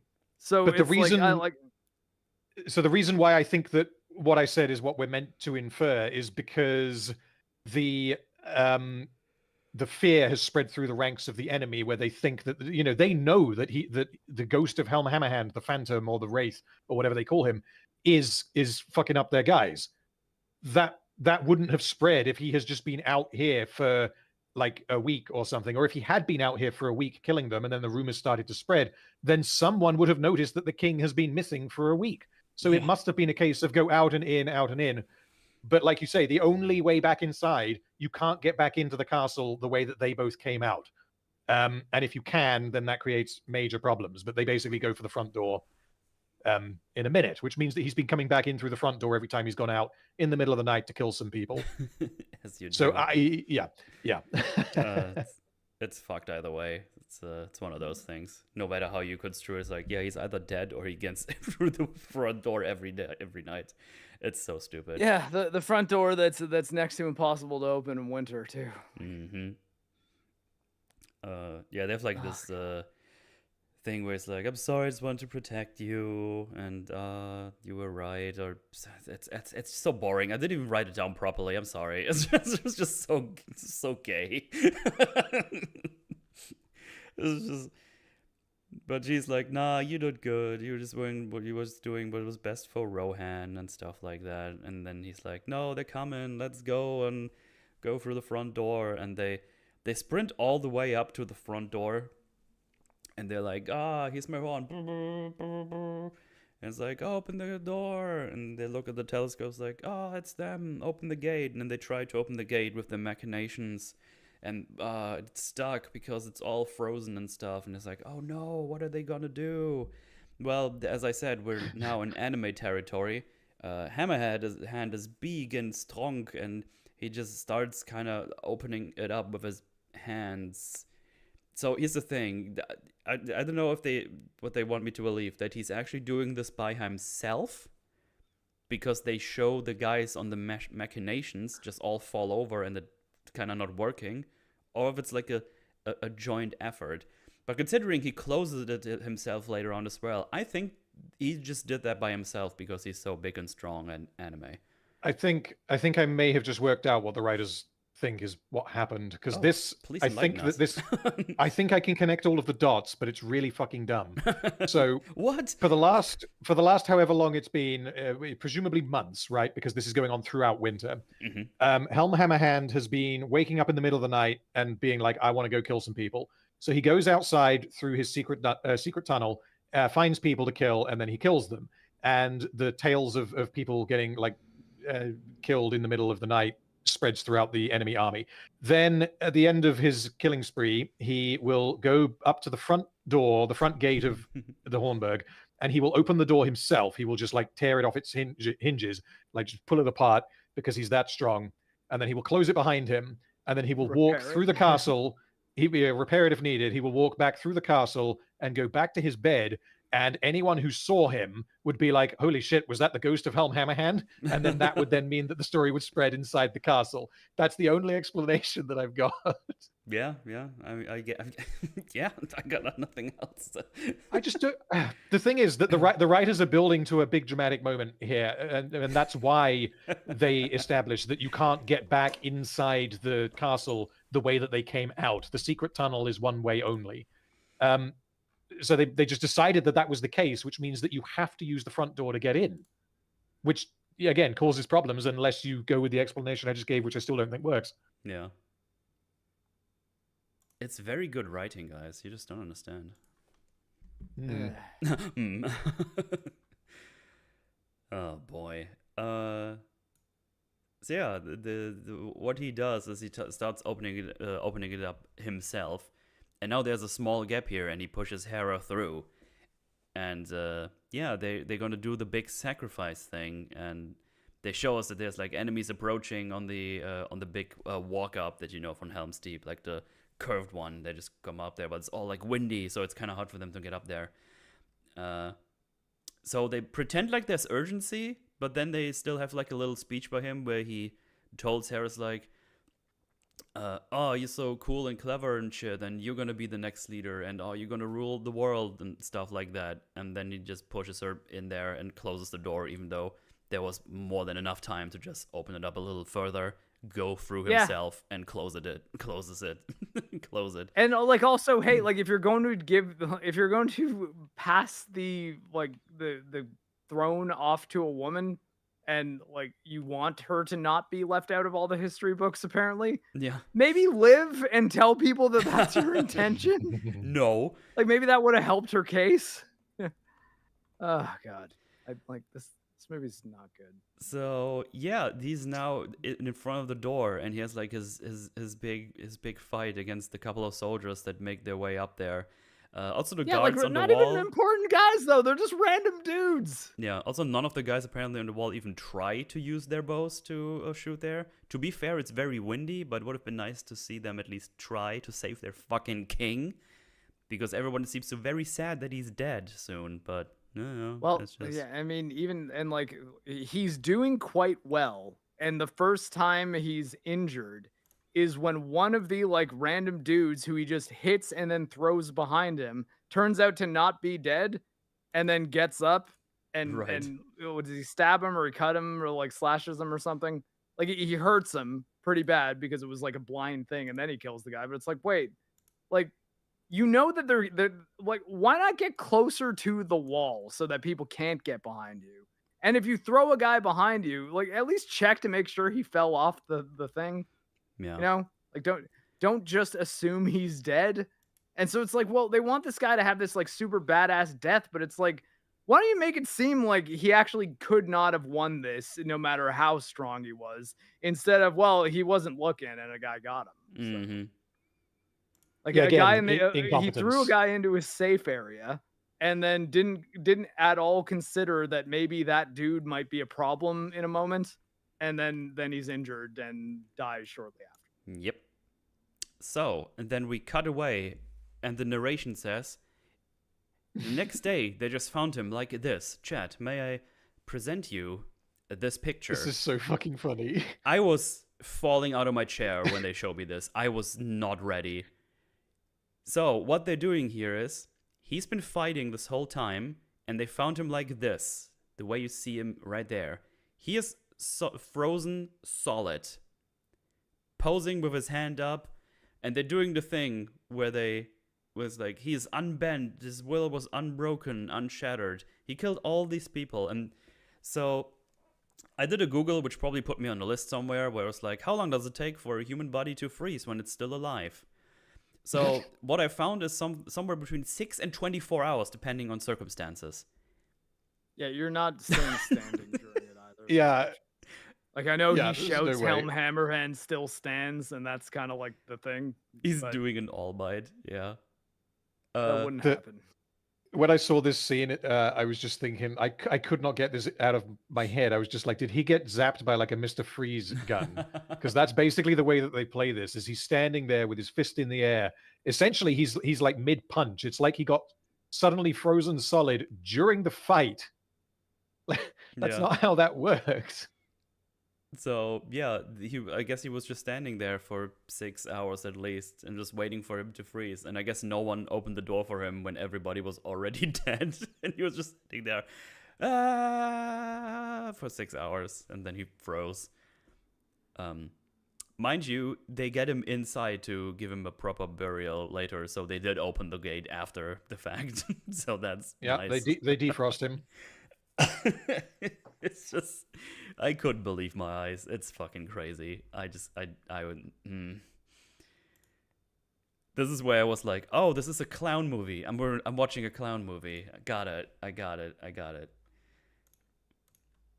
It's yeah, I don't even know what to add to this. This is what happens. They really wanted this to be very epic, and it mostly seemed confusing and silly. And like I'm a person who watches a fair amount of anime. Okay, like I can deal with anime silliness, but this seemed just bizarre because there didn't seem to be any point to most of it. Yeah, why wouldn't he be like? They really wanted to go for the he was unshaken, and it's like the One Piece where Whitebeard like dies standing up. If anyone knows that reference, like that's like in the show where there's like the last fight and he dies standing up, which is also kind of retarded if I'm being honest. But you know, it's One Piece, it's super over the top, right? So I can understand what they're going for. But here, this is like a Lord of the Ring. This is like a established universe where crazy shit like this does not happen necessarily. So I would expect him to be like I don't know, perched against the door and then frozen there because they had to let him there because they can't get the door open anymore. You know, there's ways to do this still, but then you can't say, oh, his knees unbent, he can't do this, right? So that's what they do.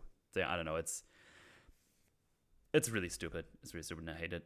And I want it to be over for this show, movie. I want to call it this show all the saying, time. I think the point they had to make the movie to retain the Lord of the Rings right, so that's why they made a random anime. But like, Yeah. I mean, they didn't have to be bad. Yeah. Yes, it could have been good. It was a bold choice to make it an anime, and also to make, in particular, these sequences that we're talking about now definitely feel more anime than the earlier stuff, which was relatively, I say relatively grounded. You still have a fucking hero lady gets the elephant eaten by the giant octopus. Like that is more ridiculous than anything that you get in the Lord of the Rings movies. Mm-hmm. It doesn't hold a candle to some of the bullshit you get in The Hobbit, but you know that we're not going to talk about The Hobbit. I think I actually couldn't. I haven't seen it in so long. I barely remember those movies. you need to watch the extended versions. The extended version of the third one is very, very funny. Okay. Yeah, I think I only watched them Like, once when they yeah. came out, and then never went back. Not I heard once. there's a cut called There and Back Again that's actually not terrible. It's like So- they cut all three movies into one thing that's tightly edited and cuts out a lot of bullshit. Yeah, I've so not there's seen there's it, multiple. though. I've just been told it's good. There's multiple fan edits that exist. I've seen a bunch of them, and the one that I found to be the best was the M4 book edit. Basically, what it is a single 4 and a bit hour long movie, so it's comparable to the Return of the King. And he didn't just remove scenes and like reshuffle things, but he also used like visual effects, fairly rudimentary visual effects, but they look good enough. It doesn't stick out as bad.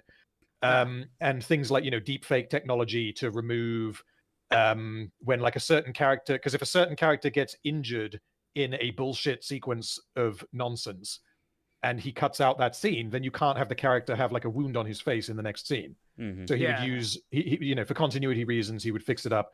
But basically, he cut out 51% of the footage from the Hobbit movies and turned it into a better movie. It is strictly a strict improvement. And if anyone was going to watch The Hobbit, I would highly recommend the M4 book edit. It's genuinely a very good movie. Not just as an achievement and not just relative to the films as they originally were. It is genuinely good. Interesting. Nice. Oh, well. Talking about things that are not good, let's go back to this movie. Yeah. You can't fix this one with a re-edit. No. So they give like a little burial to the king, and it's all are sad. Everyone is sad, so sad. They sing and everything. It's oh man, I was tearing up. I promise. But yeah, Hera's like, yeah, I'm pretty sure there's nothing we can really do here to save the situation. So we can just kind of wait for a doom. And she also doesn't really know Always who a would, good plan. yeah, and she also doesn't really know who would even answer. I mean, to be fair, nobody knows because all the messengers birds got shot down. So I guess just nobody knows this is happening in Rohan. So nobody comes to help. I guess I don't know. So actually, no, hang on. This occurred to me. If Wolf told all the lords to be his bitch, they all know. They just decide not to go. That does not happen. Unless he shot down his own carrier pigeons. Did they all agree? Are they in the siege right now? Are they sieging upon Rohan? Is them like what happened to that meeting? I guess that just never happened. Because if that meeting happened, these guys would either just chill in their lordships wherever they are and just do nothing, knowing that this is happening, or this never happened and they don't know this is happening, or it happened and they just came to the siege and helped them besiege Helm's Deep. So yeah, I don't know what's going on. Apparently just no one comes to help because they don't know or won't want to come. I don't know. I don't have the answers. Does he know? Does he know? And also her first thought should be Freyalaf, because he was like, hey, I'm gonna be here, you have my sword. So she probably like, man, if only I could get a message to him. Which is funny because that's exactly what she does in a bit. But yeah, it's stupid. If only she thought maybe that like using that trapdoor to like send a group of people out that like were particularly small or sneaky or like good at hiding just out in the night with like some good winter gear and be like, hey, yeah, get to my cousin. Like, no matter how long it takes you, as long as we're not dead by the time you get to him, it'll be better than actually nothing. Yeah. But Alwyn is like, nah, it's gonna be fine. All they need is hope, so give them some hope and something to believe in. And that way you can decide the outcome of this battle. Yeah, sure, let's do that, I guess. And then she remembers the big eagles, because there's an eagle here too that just nests right above Helm's Deep, apparently. That's convenient, I guess. Yeah. And then I just realized that, like, so they send out their like carrier pigeons and they don't work because they get shot down. And she's like, you know what won't get shot down? A larger carrier pigeon. A larger carrier pigeon. So, to be fair, I feel like the eagle would be a hell of a lot harder to kill, though way easier to hit. Sure. I suppose. Like. Yeah, true. It's not going to be sneaky though, is it? Because they're going to see like, oh, there's an eagle flying over. Well, and the question is, I guess, do they know that the eagles are sentient? In the way that she apparently does. Yeah, she believes that they are. Yeah, that's her plan. They do like a little they do like a little thing because Alwyn said earlier in the movie, I didn't say it was a good plan, and now she said that to her. See, funny. I hate this movie. So yeah, her plan is, I'm gonna climb up all the way there and just talk to the eagle and hope for the best, because we need hope. So I hope they're gonna help us. That's the plan. Great plan. Also, Leaf carries up her dad's armor all the way up here because she needs that later. So she goes up there, is with the eagles like, yo, I heard you can understand my tongue. I sure hope you do. I really need your help. And then the eagle helps. Worth mentioning that the way that she gets up there is basically by Galadrieling it. She climbs up a fucking mountain. It's flat out the same method. Yeah, basically exactly the same method. She's got spiky shoes and she's got, in fairness, she's not using a dagger. She is using climbing picks, but even so, this looks ridiculous.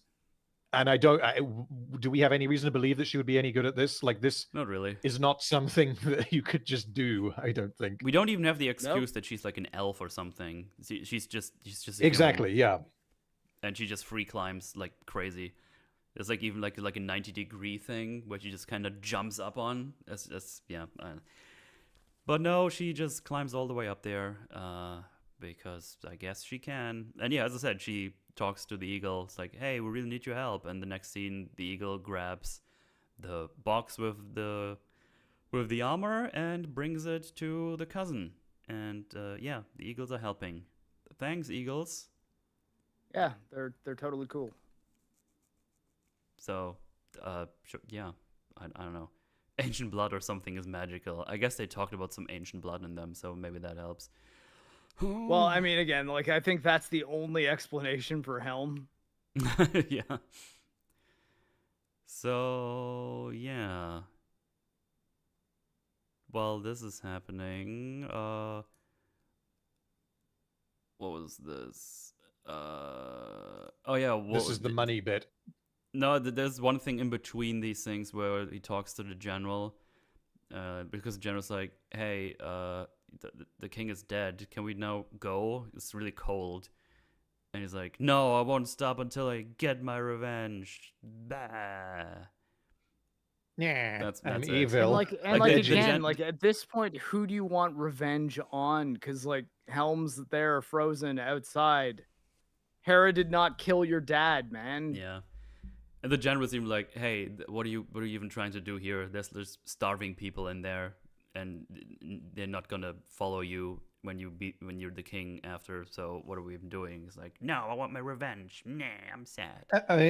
I mean, it really all it can be is that he is angry that she turned him down. Yeah. He's basically inselling at this point. Yeah, pretty much. I mean, as we said, like, he's shallow as fuck. Like, that's all he's doing. Like, he doesn't change his motives or anything. He's just like, "No, I want to kill everything now because I'm evil." And yeah, then the mercenaries are like, "We don't want to be here anymore. This sucks. And we want more money." And then he gives them more money and also tells them, "There's so many riches inside there. Oh boy, so many riches. You can have them all." And they're like, "Yay, we love money. We're gonna stay." And then the general's like, "But there's no money in there." "Yeah, but they don't know that." And then the scene ends. Yeah, thank you for spelling that out, movie. Like, yeah. Well, I mean, what would his plan have been if they won? It's like now you've got your entire army that is going to kill you, like, because you lied to them. Like, are you planning to just say, "Oh, I guess they spent all that money," or they must have found a way to get it out of it? I don't know. Maybe they lied to me. They lied to you, really, about the money. So you just say, "I'm sorry, soldiers, but your money is in another castle." Yeah, like flat out. Oh, we're at Hornburg. Oh, I thought we were at somewhere else. Oh, my bad, guys.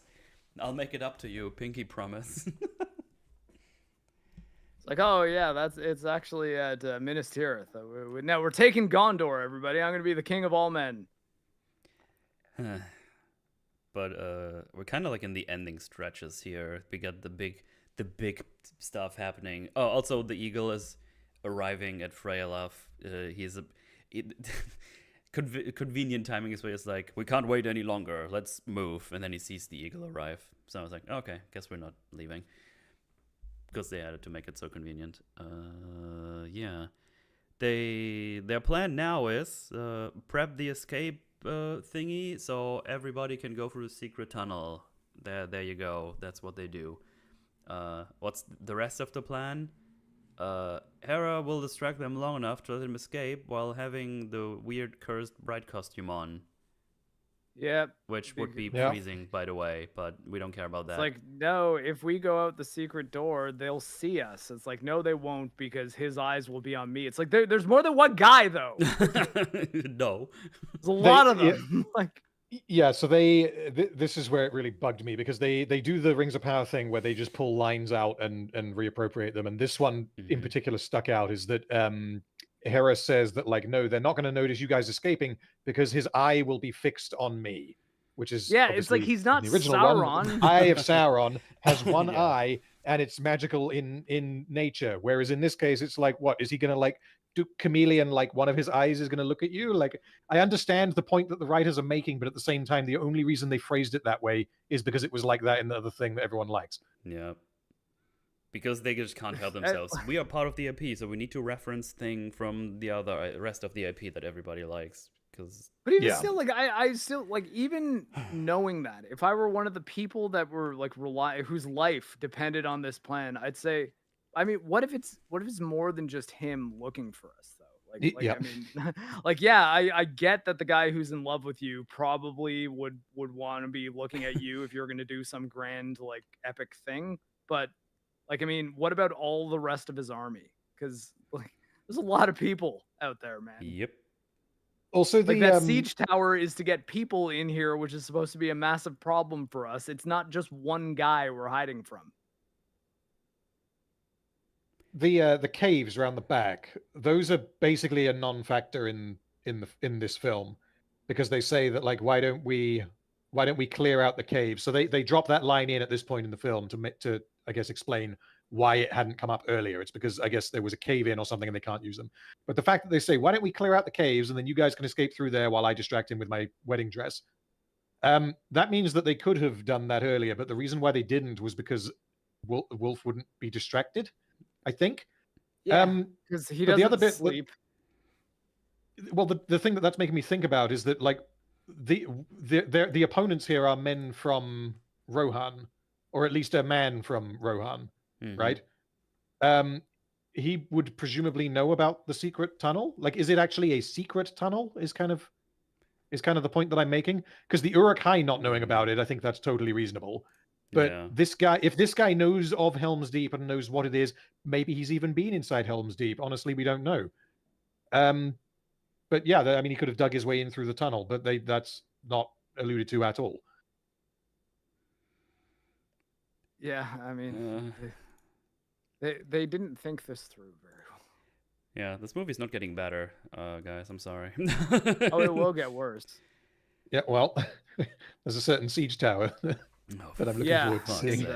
Made of wood. We're almost there. We're almost there. So yeah, she talks like Alwyn. She goes like, "Oh, are we gonna do this? I promised your dad that I'm gonna be by your side." And she just kind of laughs, and it's like, "Why are you laughing?" It's like, "Oh, because I got to choose to not be afraid and give them hope and blah blah." I don't, whatever. They tried to really get an emotional goodbye to like Leaf and Alwyn because we deeply care about these characters or something. Yeah, I barely remember their names, but yeah, I'm very sad they say goodbye to each other. Obviously the point here is they can have the narration. No, not the narration. It's actually Leaf when someone in the secret town is like, who's gonna hold for us? And then Leaf can talk about the whole, the Shield Maidens being the one who protected them all when all the men died in battle. The problem is, there hasn't been a battle here yet, and we see later there's still soldiers left. So this doesn't make any fucking sense here. What are you doing? Yep. And, we're here. Guys, we're here. Oh, we're at the siege tower. Oh, boy. I don't have a screenshot. Random. If you can get a screenshot I'll get you one. Of how big that fucking thing is. When it's at full height, right? Full height, yes, please. You can see the walls in the background. It's insane. So, Wolf tells I forgot how dumb this looks. So the people, Wolf tells the guys like, prepare the siege tower, and you're like, all right, got it. We're sieging with the tower. I saw it like today. I swear that makes it look worse than some of the other shots, but even so, this is actually a shot in the film. It's so funny that it's that tall. And they start pulling and to get funnier. They start pulling and everything. It's like, oh boy, wait, it's getting larger. What's going on here? That's kind of crazy. And it just gets bigger, and you have the guy with the drums on top, and let me see. Okay, it's who presumably thinks that this thing must work differently than it actually does. Yes. Otherwise, they paid him a lot. Because, as I said, he doesn't really have a good concept of mortality. You would expect this to be the thing that they like push towards the wall and they go over it. So like they do at Minas Tirith, like a siege tower would typically, that's not what this does. Yeah, chat. Look at this. This one's designed by humans, not orcs who like don't really care at all about life. Chat, this is the wall. This is the wall down here, and this is the top of the thing they built. I'm just gonna give chat a second to realize what's happening here. Okay. Oh, they won't if they haven't seen this. They'll still not quite understand how it works until we reveal the next bit. Yeah. So you see, because even I was like, "What the fuck?" like, why would you build it that tall? That's what chat is currently at. It's like, what the hell is that? Why is this so big? Why is this so big? It's like, you know what? That's what I was thinking too. And like, I don't know, what could you possibly do with something this big, made out of wood? So they release a button, and it starts falling over towards the wall. And it crashes into the wall exactly where it needs to be, and they have a big bridge. Yeah, that did not need to be that long. They could have probably made the building less tall and then had a shorter bridge because they realistically could have put it anywhere. Like, it didn't need to be that far away. That would have also been less time that their entire army is in a massive choke point. And by massive, I mean like the strategic significance of the choke point, not the actual width of it. It's very narrow. And when I say drop down, they drop it down. They don't let it down with like a trolley system or something. They just it's not release a winch or anything. Yeah. They release it and it falls over. It's the power of gravity is what causes this siege tower to do its thing. With the human drummer just dying. Yeah, that drummer is Yeah, on so there it- the whole time. So either he's very quick and maybe does like goes around. No, he dies either way. It doesn't matter. Yeah, that Either guy's way, dead. he's He's fucking dead. Good point, Mr. Jameson in chat. That thing would just self-destruct on impact. It should, but it doesn't. Yeah. Well, I mean, its destructibility is a point of contention that I have quite a lot because it is soon established that the people inside Helm's Deep do have fire arrows. Yep. And they don't use them instantly. So just to reiterate, they build this thing, they make it go big with the trolley system they have inside that thing, I assume. Yeah. Drop it down, crash hard on the wall. It does not break. You see it wibbly wobbly quite heavily when it lands. And now they can just run over there. They just run over there. Yep. And that's their point of entry now. That's the plan. This is how we get inside here. But they're So not even going to essentially start this- running right away. No. This insane contraption that shouldn't work but inexplicably does is basically just a glorified siege ladder. Yeah. That's the purpose that it serves. And it is possibly the most over-engineered piece of insanity that... I mean, like we said earlier, like it's better than the wall-ripping machine from Rings of Power, but only because it works. The problem is that it should not work. Yeah, it's completely stupid. It's just very tactically stupid because you could just destroy the damn thing. But also that, yes. So, you might think, okay, now they have entry, so what could they possibly do? Well, a Hera equipped with her sword and shield and bride's dress. Yeah, which Obviously. is great armor for sword fighting. Fantastic. Yeah, it's always When equip Wolf- the bride's dress. When Mr. Wolf here tells everybody, advance, charge, she stands there, she charges them, and she's like, hey, Wolf, fight me, and if you lose, you leave. And the general is like, don't be a retard, please. And then he, Yeah, like he almost does exactly that. and then he He's proceeds like, to be a there's retard. no reason why you should say yes to this. Yeah, he says but I guess, like, like- this is obviously a trick. Don't even think about it. But Wolf is so evil and stupid, I guess, that he's like, no, I'm gonna do it. I'm very angry at her. So they Also, she's proposing this to him just after he's essentially won, because Yeah, there is no. he's got this in the bag, his- basically. Yeah, he wins if she doesn't do anything here, and honestly, even if she does something, then for him to lose this, he has to get in his own way, essentially. Yeah. Yep. Which he obviously does, because I can fight, because her proposal is, hey, I'm the last heir of this bloodline.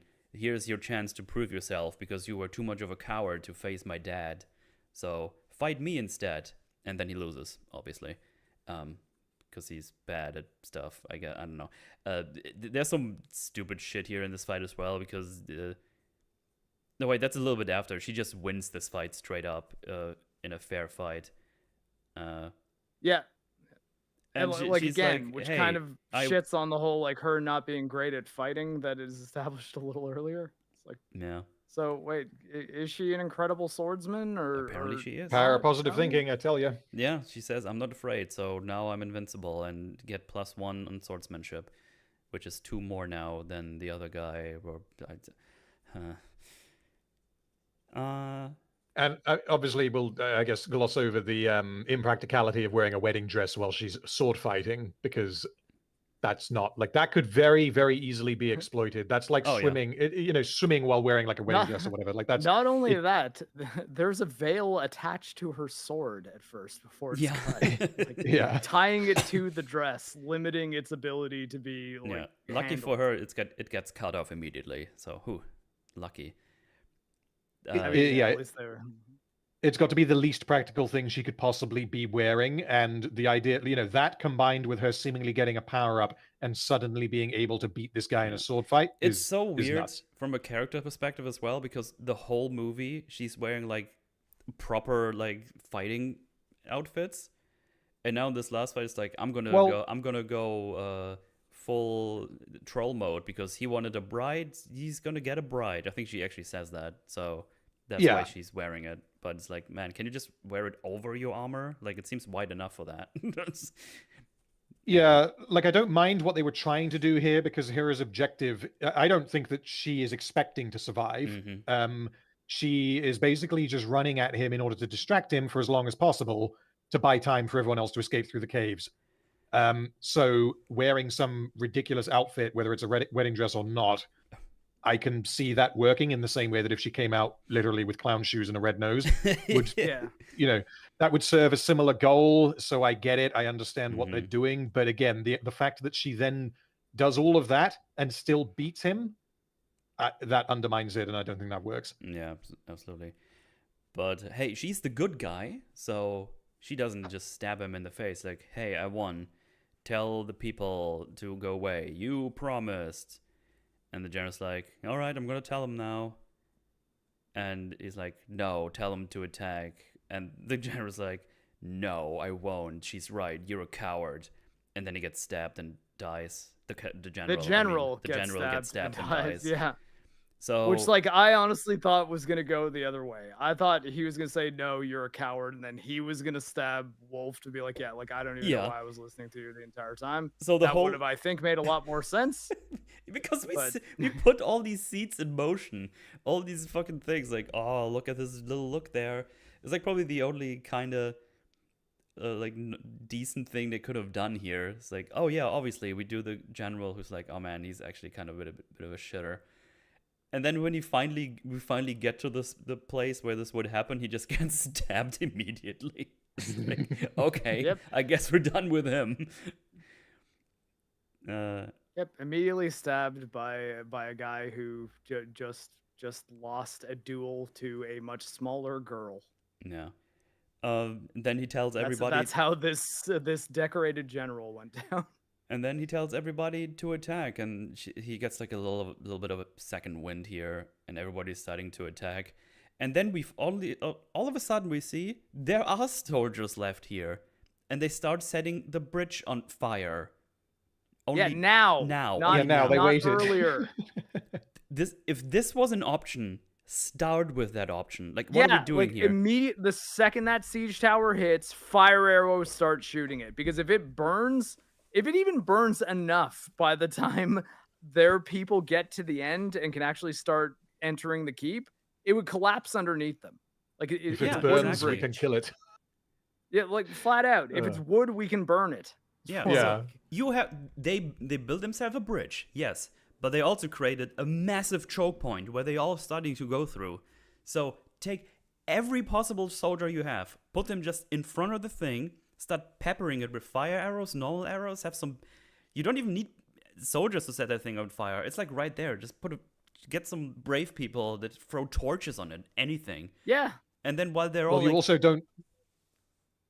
don't need Hera to do what she's doing. Exactly. If you set this thing, because if Hera is currently on the thing dueling with Wolf, then okay, fine, they might not want to kill her, but she could just not do that, and they set it on fire anyway. Yep. Yeah.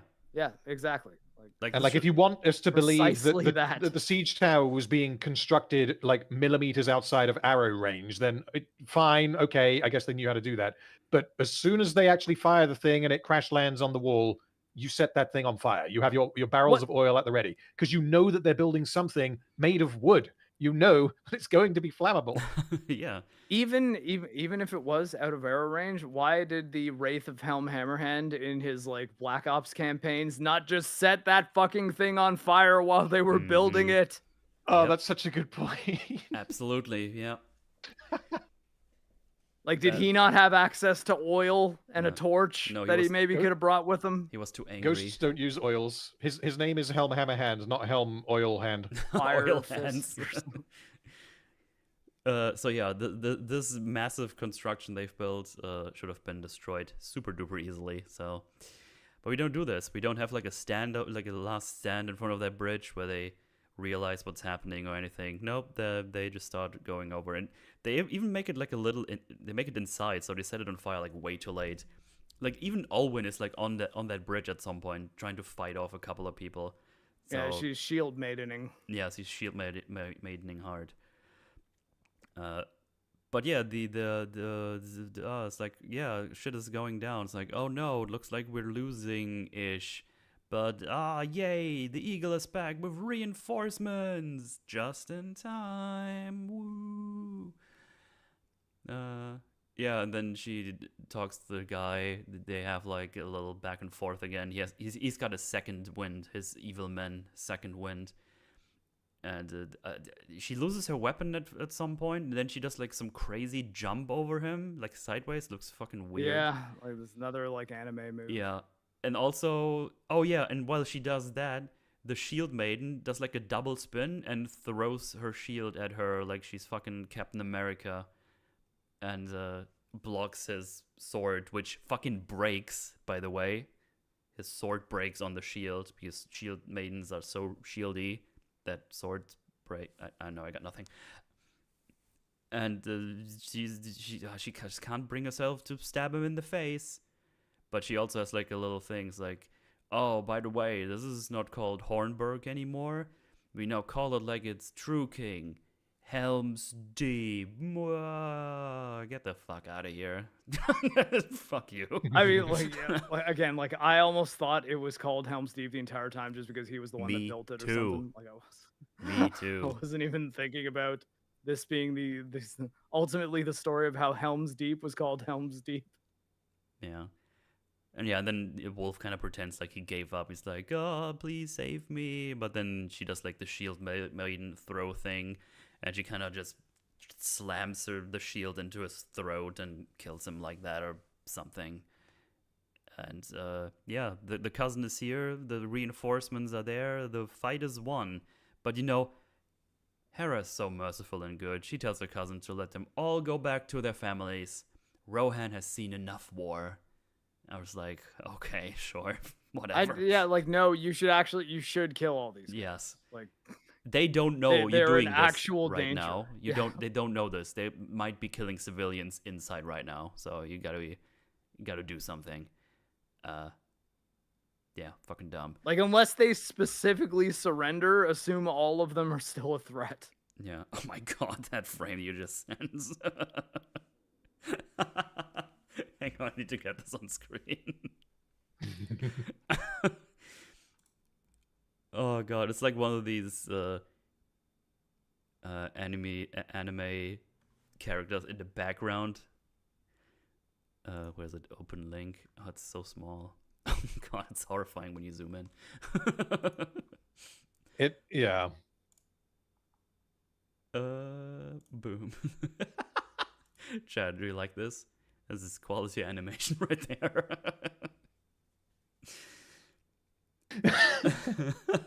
Yeah, there's a handful of times during the movie where there's things in the background and they're not properly animated because they're in the background. But this one I found particularly funny. That's during the fight with Wolf and the eagle flies overhead, and the focus is on like Wolf looking at it like, oh shit, what's going on? And she's standing in the background just pulling that face and just not moving. Hera killed wolf. In the book, the cousin guy did in Edoras. Oh, okay. Well, not anymore. Get fucked. Not anymore. This is how it actually happened. Yeah, you're just a bigot. Tolkien was unaware, but this is how it actually happened. Yeah, but he refused to write this character, so we fixed it. Don't worry, guys. We got it. Yeah, because Tolkien hates powerful women of Rohan. Wait. Yeah, if only there would be a powerful woman of Rohan in the story that we had, and that's actually really cool. But that didn't happen. Yeah, no, he leaves them all out of the book. They don't matter. Yeah, fuck him. All those sexist men in Rohan refuse to acknowledge her greatness. Exactly. But yeah, the fight is won. We did it. High fives all around. Woohoo! And now we just got a couple of extra. So back home, they just kind of rebuilt the hall and everything. And apparently, Freyalaf, he's now the king. They started the second line of kings because I guess Hera just doesn't want to and just leaves. Yeah, and like, I mean, that's the thing. It's like, okay, so like, were you left out of the history books because you told them to leave you out? Yeah. Like, is that the implication? That's like, well, maybe it could have been, but I don't want to do that. To be clear, they made such a thing about this in the beginning. It's like, oh, you don't see anything about the history books in here. So you would expect at the end to be like, there a reason for this. Like okay, why isn't she in the history books? Like, she did like I guess a pretty fucking good job of getting everybody safe. But no, she just leaves, and there's nothing here where she says like, oh, don't mention me. I just did it for the love of the game or whatever. I don't fucking know. It's like, no, or like, yeah, I mean, she doesn't necessarily even say, give all the credit to the cousin because he's then going to be the king, so they need to think that he was the one that did this. Like, it's not even as like altruistic as that. It's just, I don't feel like it. Yeah, it's I don't want to do it, so yeah, you can. It's fine. Yeah, because the cousin goes to her and it's like, hey, it should have been you. She's like, I was never anyone for crowns. I was like, oh, okay.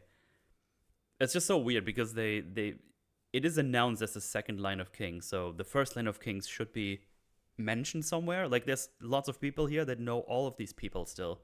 So I don't know why they wouldn't be mentioned, like, at all. The math's not mathing. But hey, time for some key jangling here at the end, because they introduced the new Master of Isengard. Saruman. Oh, I wonder who this is gonna be.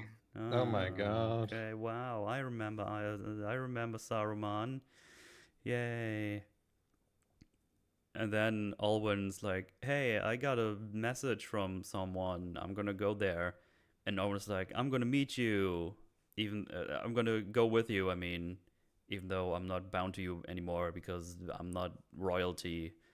But they're homies now. And she's like, oh, who are we going to? It's like, oh, he has many names. Ha ha ha. And like them even doing that is stupid. Like, just like, say we're going to see a wizard named Gandalf. Yeah. Like, fuck off. Yeah, they're doing the Rings of Power thing again. Yeah. Just needlessly dragging it out because dopamine, basically. Yeah. Like, oh my god, they want the audience to realize what's happening like 10 seconds before it actually happens, and then they can slowly build them up to it. God, and is this then gonna be Gandalf? It was Gandalf. Called it. And then they play a part of Gandalf's theme from Fellowship of the Ring as well, which I guess they just wanted to shoehorn that in. Yeah. But yeah, so they could have that scene where she's like, I need to go and speak with a man about a ring, and the scene previously with the orcs looking for rings could have been, and my guess is were not a part of the script originally. Could have been removed entirely. Mm-hmm.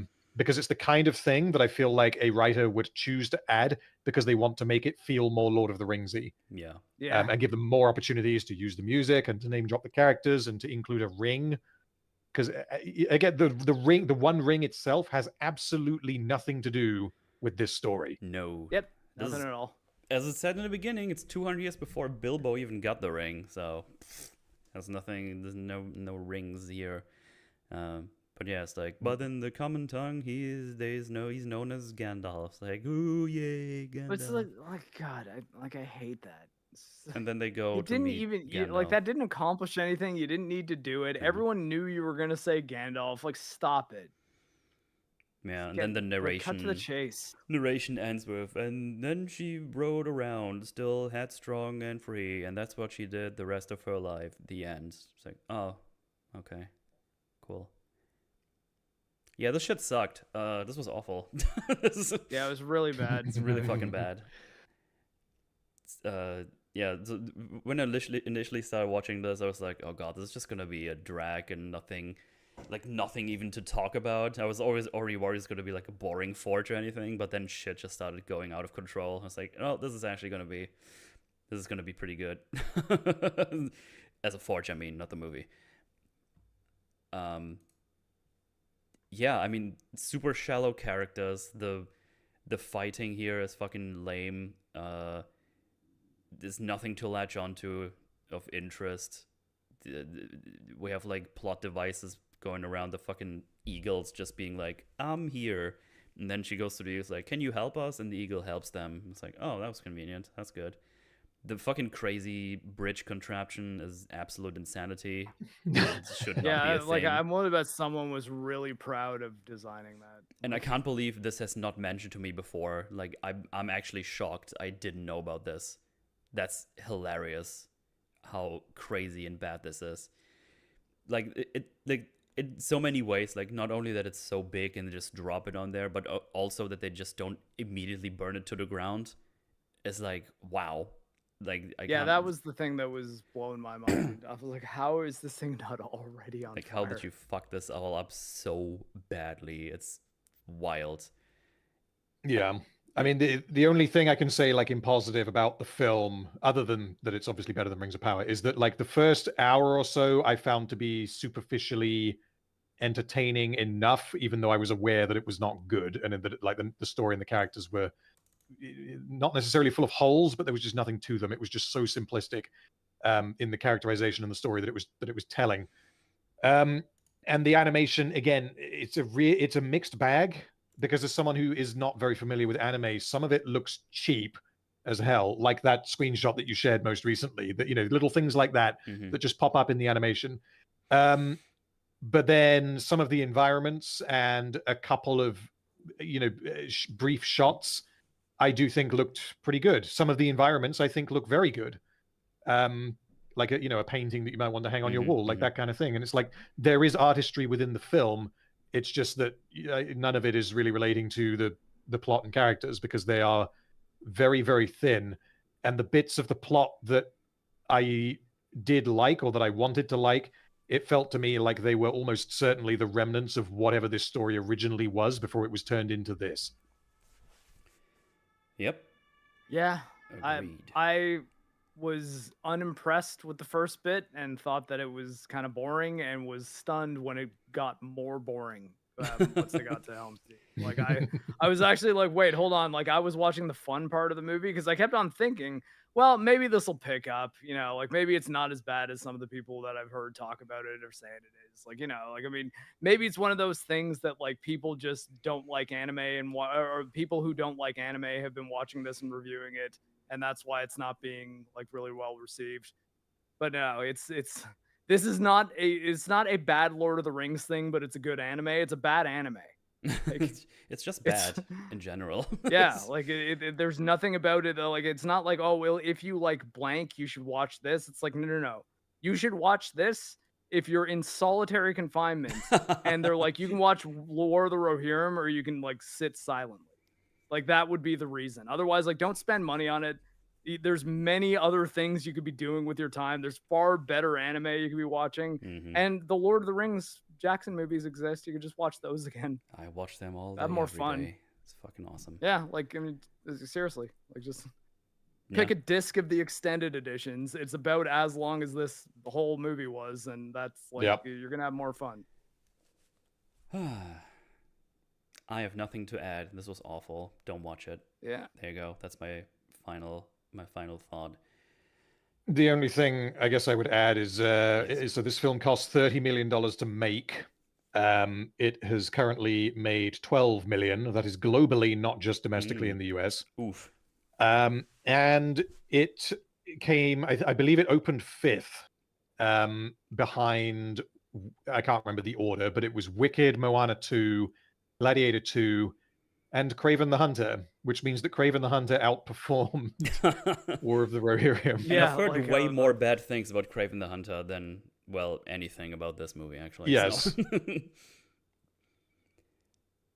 Well, yeah, like this movie is just going to be forgotten, Oh, yeah. as it probably should be, because of the quality. It's a very forgettable movie, honestly, and like why it was made. We know that the reason why it was made was just because they wanted to get content out so that they can do Hunt for Gollum. Yeah, Mhm. funny Without enough, losing probably the the rights. same reason why Sony made the Amazing Kraven. Spider-Man movies that yeah. eventually had Oh, spin-offs Oh, like yeah. Kraven the Hunter. Yeah. Well. Not looking good for these couple of movies in this December.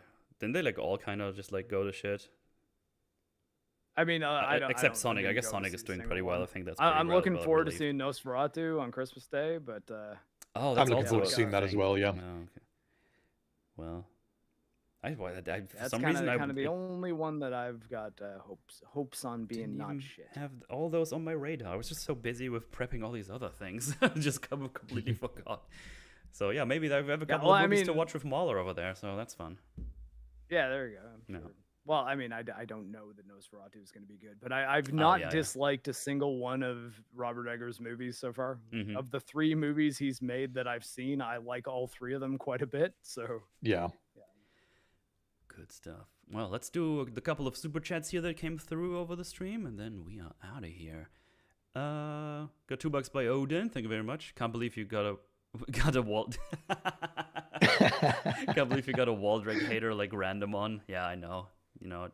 Just gotta do what you gotta do sometimes. The context for that is I did my tier list stream for Rings of Power Season 2 the other day, and chat was not happy when I explained that I get the memes, but Waldreg is a bad character. He's an idiot, and he forgets things because plot, and I placed him in bad, in my bad category. And we got to the end of the stream, I was like, right, so who have I placed that you guys want to argue me up on? And everyone was just like, Waldreg. But no, I did not buckle to the memes. It was very funny. Yeah. Good stuff. Why did you actively avoid the Die Hard EFAB? Can't believe you hate Die Hard. I was on another stream. I'm sorry. I was there. Yeah. To be fair, I was invited when the other stream was over to still join, but I hate Die Hard. Yeah, you got me. There you go. Blasphemy. No, Die Hard is awesome. I just haven't watched it recently, so I didn't really have anything to add. And it was already midnight, so I just wanted to play some Path of Exile, because that game is fun. Yeah. Got 2 Canadian by Sparks. Thank you very much. Yeah. Justice for Glug and Waldreg. The Glug alive for me. Oh, yeah, they weren't happy about Glug either. Because, I mean, yeah, as you know, Marc is not going to have a clue on this because it doesn't happen until the end of Rings of Power. I'm not a Rings of Power person. Yeah, Glug was pretty cool up until a point, and then they just destroy him right at the end. And I was like, I'm sorry, but this, we can't pretend that they didn't do what they ended up doing with him. Justice for Glug. Orcs life matter. I got $5 by Rolando A. Ramirez. Thank you very much. Hey, the Reese arc trailer is out for Chainsaw Man. Check it out. Ooh, yeah, nice. Reze. Yeah, no, Reze. That's a good arc. It's nice. I'm looking forward to that movie. It's probably going to be pretty cool. I shall check it so out. As opposed to being season 2 of Chainsaw Man, it's like a movie that adapts a shorter arc, but it's an eventful one. Cool. Yeah, I'll check it out. I enjoyed Chainsaw Man. I think it was pretty fun. I definitely check out more of that. Yeah, let's do that as a Weeb Forge to make up for this crap. Yeah. We got $5 by Hyperbolic Ninja. Thank you very much. Merry Christmas, everyone. Hope you got my present in the mail modal. It's a signed copy of Santa's Husband and pics from Grumps and Snake's wedding. Where did you get my address? Oh, that. This is where you put a segue to whatever fucking ad there is for deleting your stuff in the internets. Hi, puppy. But yeah, thank you very much. And yeah, I hope you have a good Merry Christmas yourself. $5 by Filthy Casual. I don't know if I'd say Mary Sue or anything, but man, was Hera the best at everything. Oh yeah, she gets pretty close, I would actually say. I don't often think about the Mary Sue trope, but she's just liked by a lot of people. I mean, By the it's end of the really, film, yeah. it's the end. Yeah, it's Yeah. the last fight scene where all of a sudden she's like an accomplished warrior. When Yeah. like we had a scene where she was kind of struggling to fight one guy and needed to be helped by a horse, Starts free climbing. and that guy had randomly. to take 2 kicks from a horse to not be a problem for her anymore. Yeah. But yeah, Yeah, this is one of the characters where I would actually get the argument for that, for sure. I would need to look closer if it applies like 100%, but it's definitely pretty close, yeah. I think they could have gained a lot of ground by making it so that while they were under siege, she was like training to like sword fight, to be like, yeah, no, like we need to try to train everyone here to fight because we have like not enough soldiers. You know, maybe soldiers who are create here, like, let's- new shield maidens, because that's like a big thing. Yeah. Duh. Fucking idiots. And also says Merry Christmas, fellas. Merry Crimbo to you as well. Thank you very much. And then we got $20 by Slumpy saying, quick shout out to try a game called Witchfire. Let me write that down. Witchfire. FPS game with Dark Souls aesthetic and interesting guns. I like the log launcher that sets enemies on fire and impales them on walls. To be fair, I'm a sucker for impaling weapons in games when you just can impale them at the wall. It's always fun. Yeah, let me write that down. That might be something to check out. And those are the super chats. Thank you very much for those. Appreciate that. Yeah, thank you, everybody. Merry Christmas. And before we're out of here, Random, thanks for joining us. It's been fun. It's been fun stuff indeed. Yes. Yeah. Thank you for the invite. Absolutely.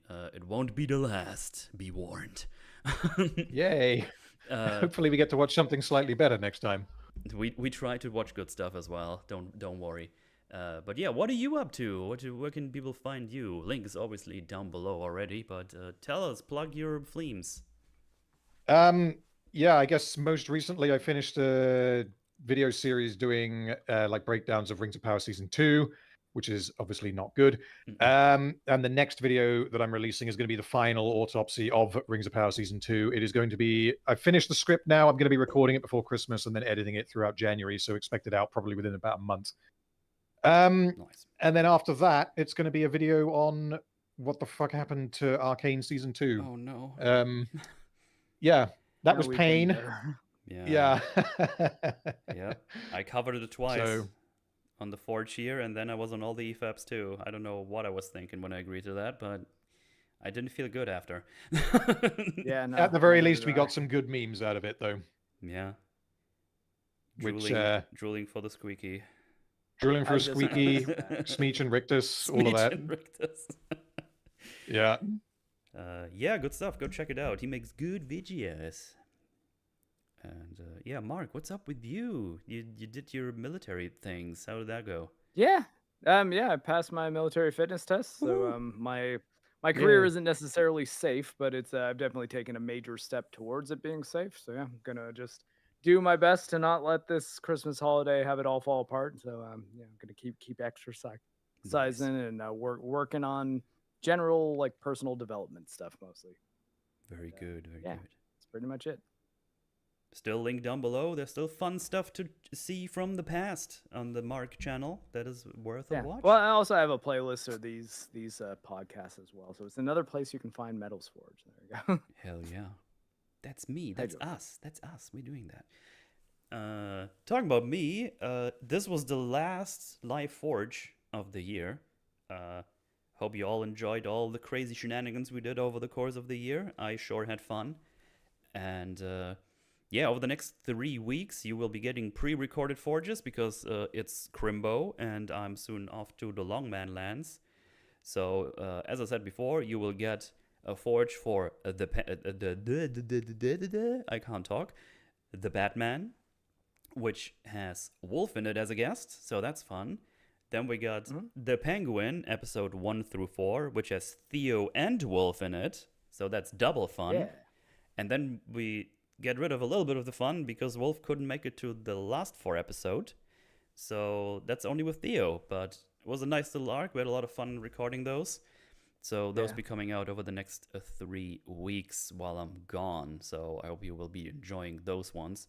They will Good just come out. discussions too. Don't skip those just because they're pre-records. I think they were actually quite solid episodes. Yes, absolutely.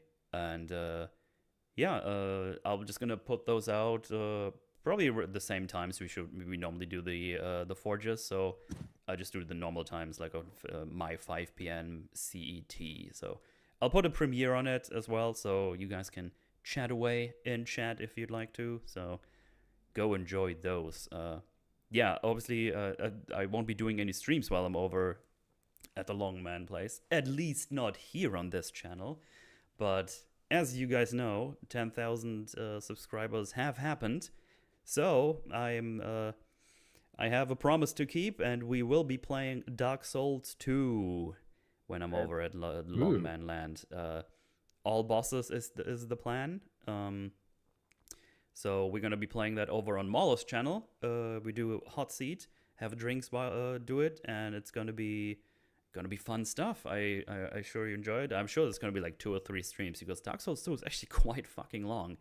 So Yeah. you can go enjoy those. And I think Molo's gonna give me the VODs, and I can upload them over on the Mootle channel where all my VODs go of gaming stuff. So you can find it there as well in the future. So that's of course happening. And I'm gonna be on the EFABs because, well, I'm over there. So I'm just gonna be there, deal with it, and yeah, lots of drinking and video games and stuff happening. Should be fun stuff. You'll find me over there over the next couple of weeks. And then when I'm back, I'm going back to the mines because I have my own Rings of Power coverage to finish, and that's gonna happen then. I think that's all. Drinker will forget you're there again. I think they're not doing any open bars for the rest of the year, I heard. So I think he can't even forget me because he's not there. At least that's what I heard. I don't know that for sure. Don't quote me on that, but I think that's what I heard. Yes, on Dark Hour stream. So we shall see. I think I got it. Yeah. Oh, I'm doing another stream. I actually lied. One more stream is happening. I'm gonna do a stream on Crimbus Eve as soon as Dad Commander is leaving my place. So I'm just gonna be playing some video games and hang out for a bit. I don't know what yet. I was kind of thinking about playing some Republic Commando because I rewatched the Mandalore gaming video on it yesterday, and I was like, that's a fun game. I kind of want to play that. So it's good. Yeah. I'll maybe do that, or maybe just grind more on Path of Exile and just hang out. We shall see. But I haven't played Republic Commando in a while, and I really like that game. So yeah, that's what's happening. I think I got everything. Sometimes I forget how many things I actually do these days, and then I realize why I don't have so much time anymore for other things. But that's the life I've chosen, and it's a fun one.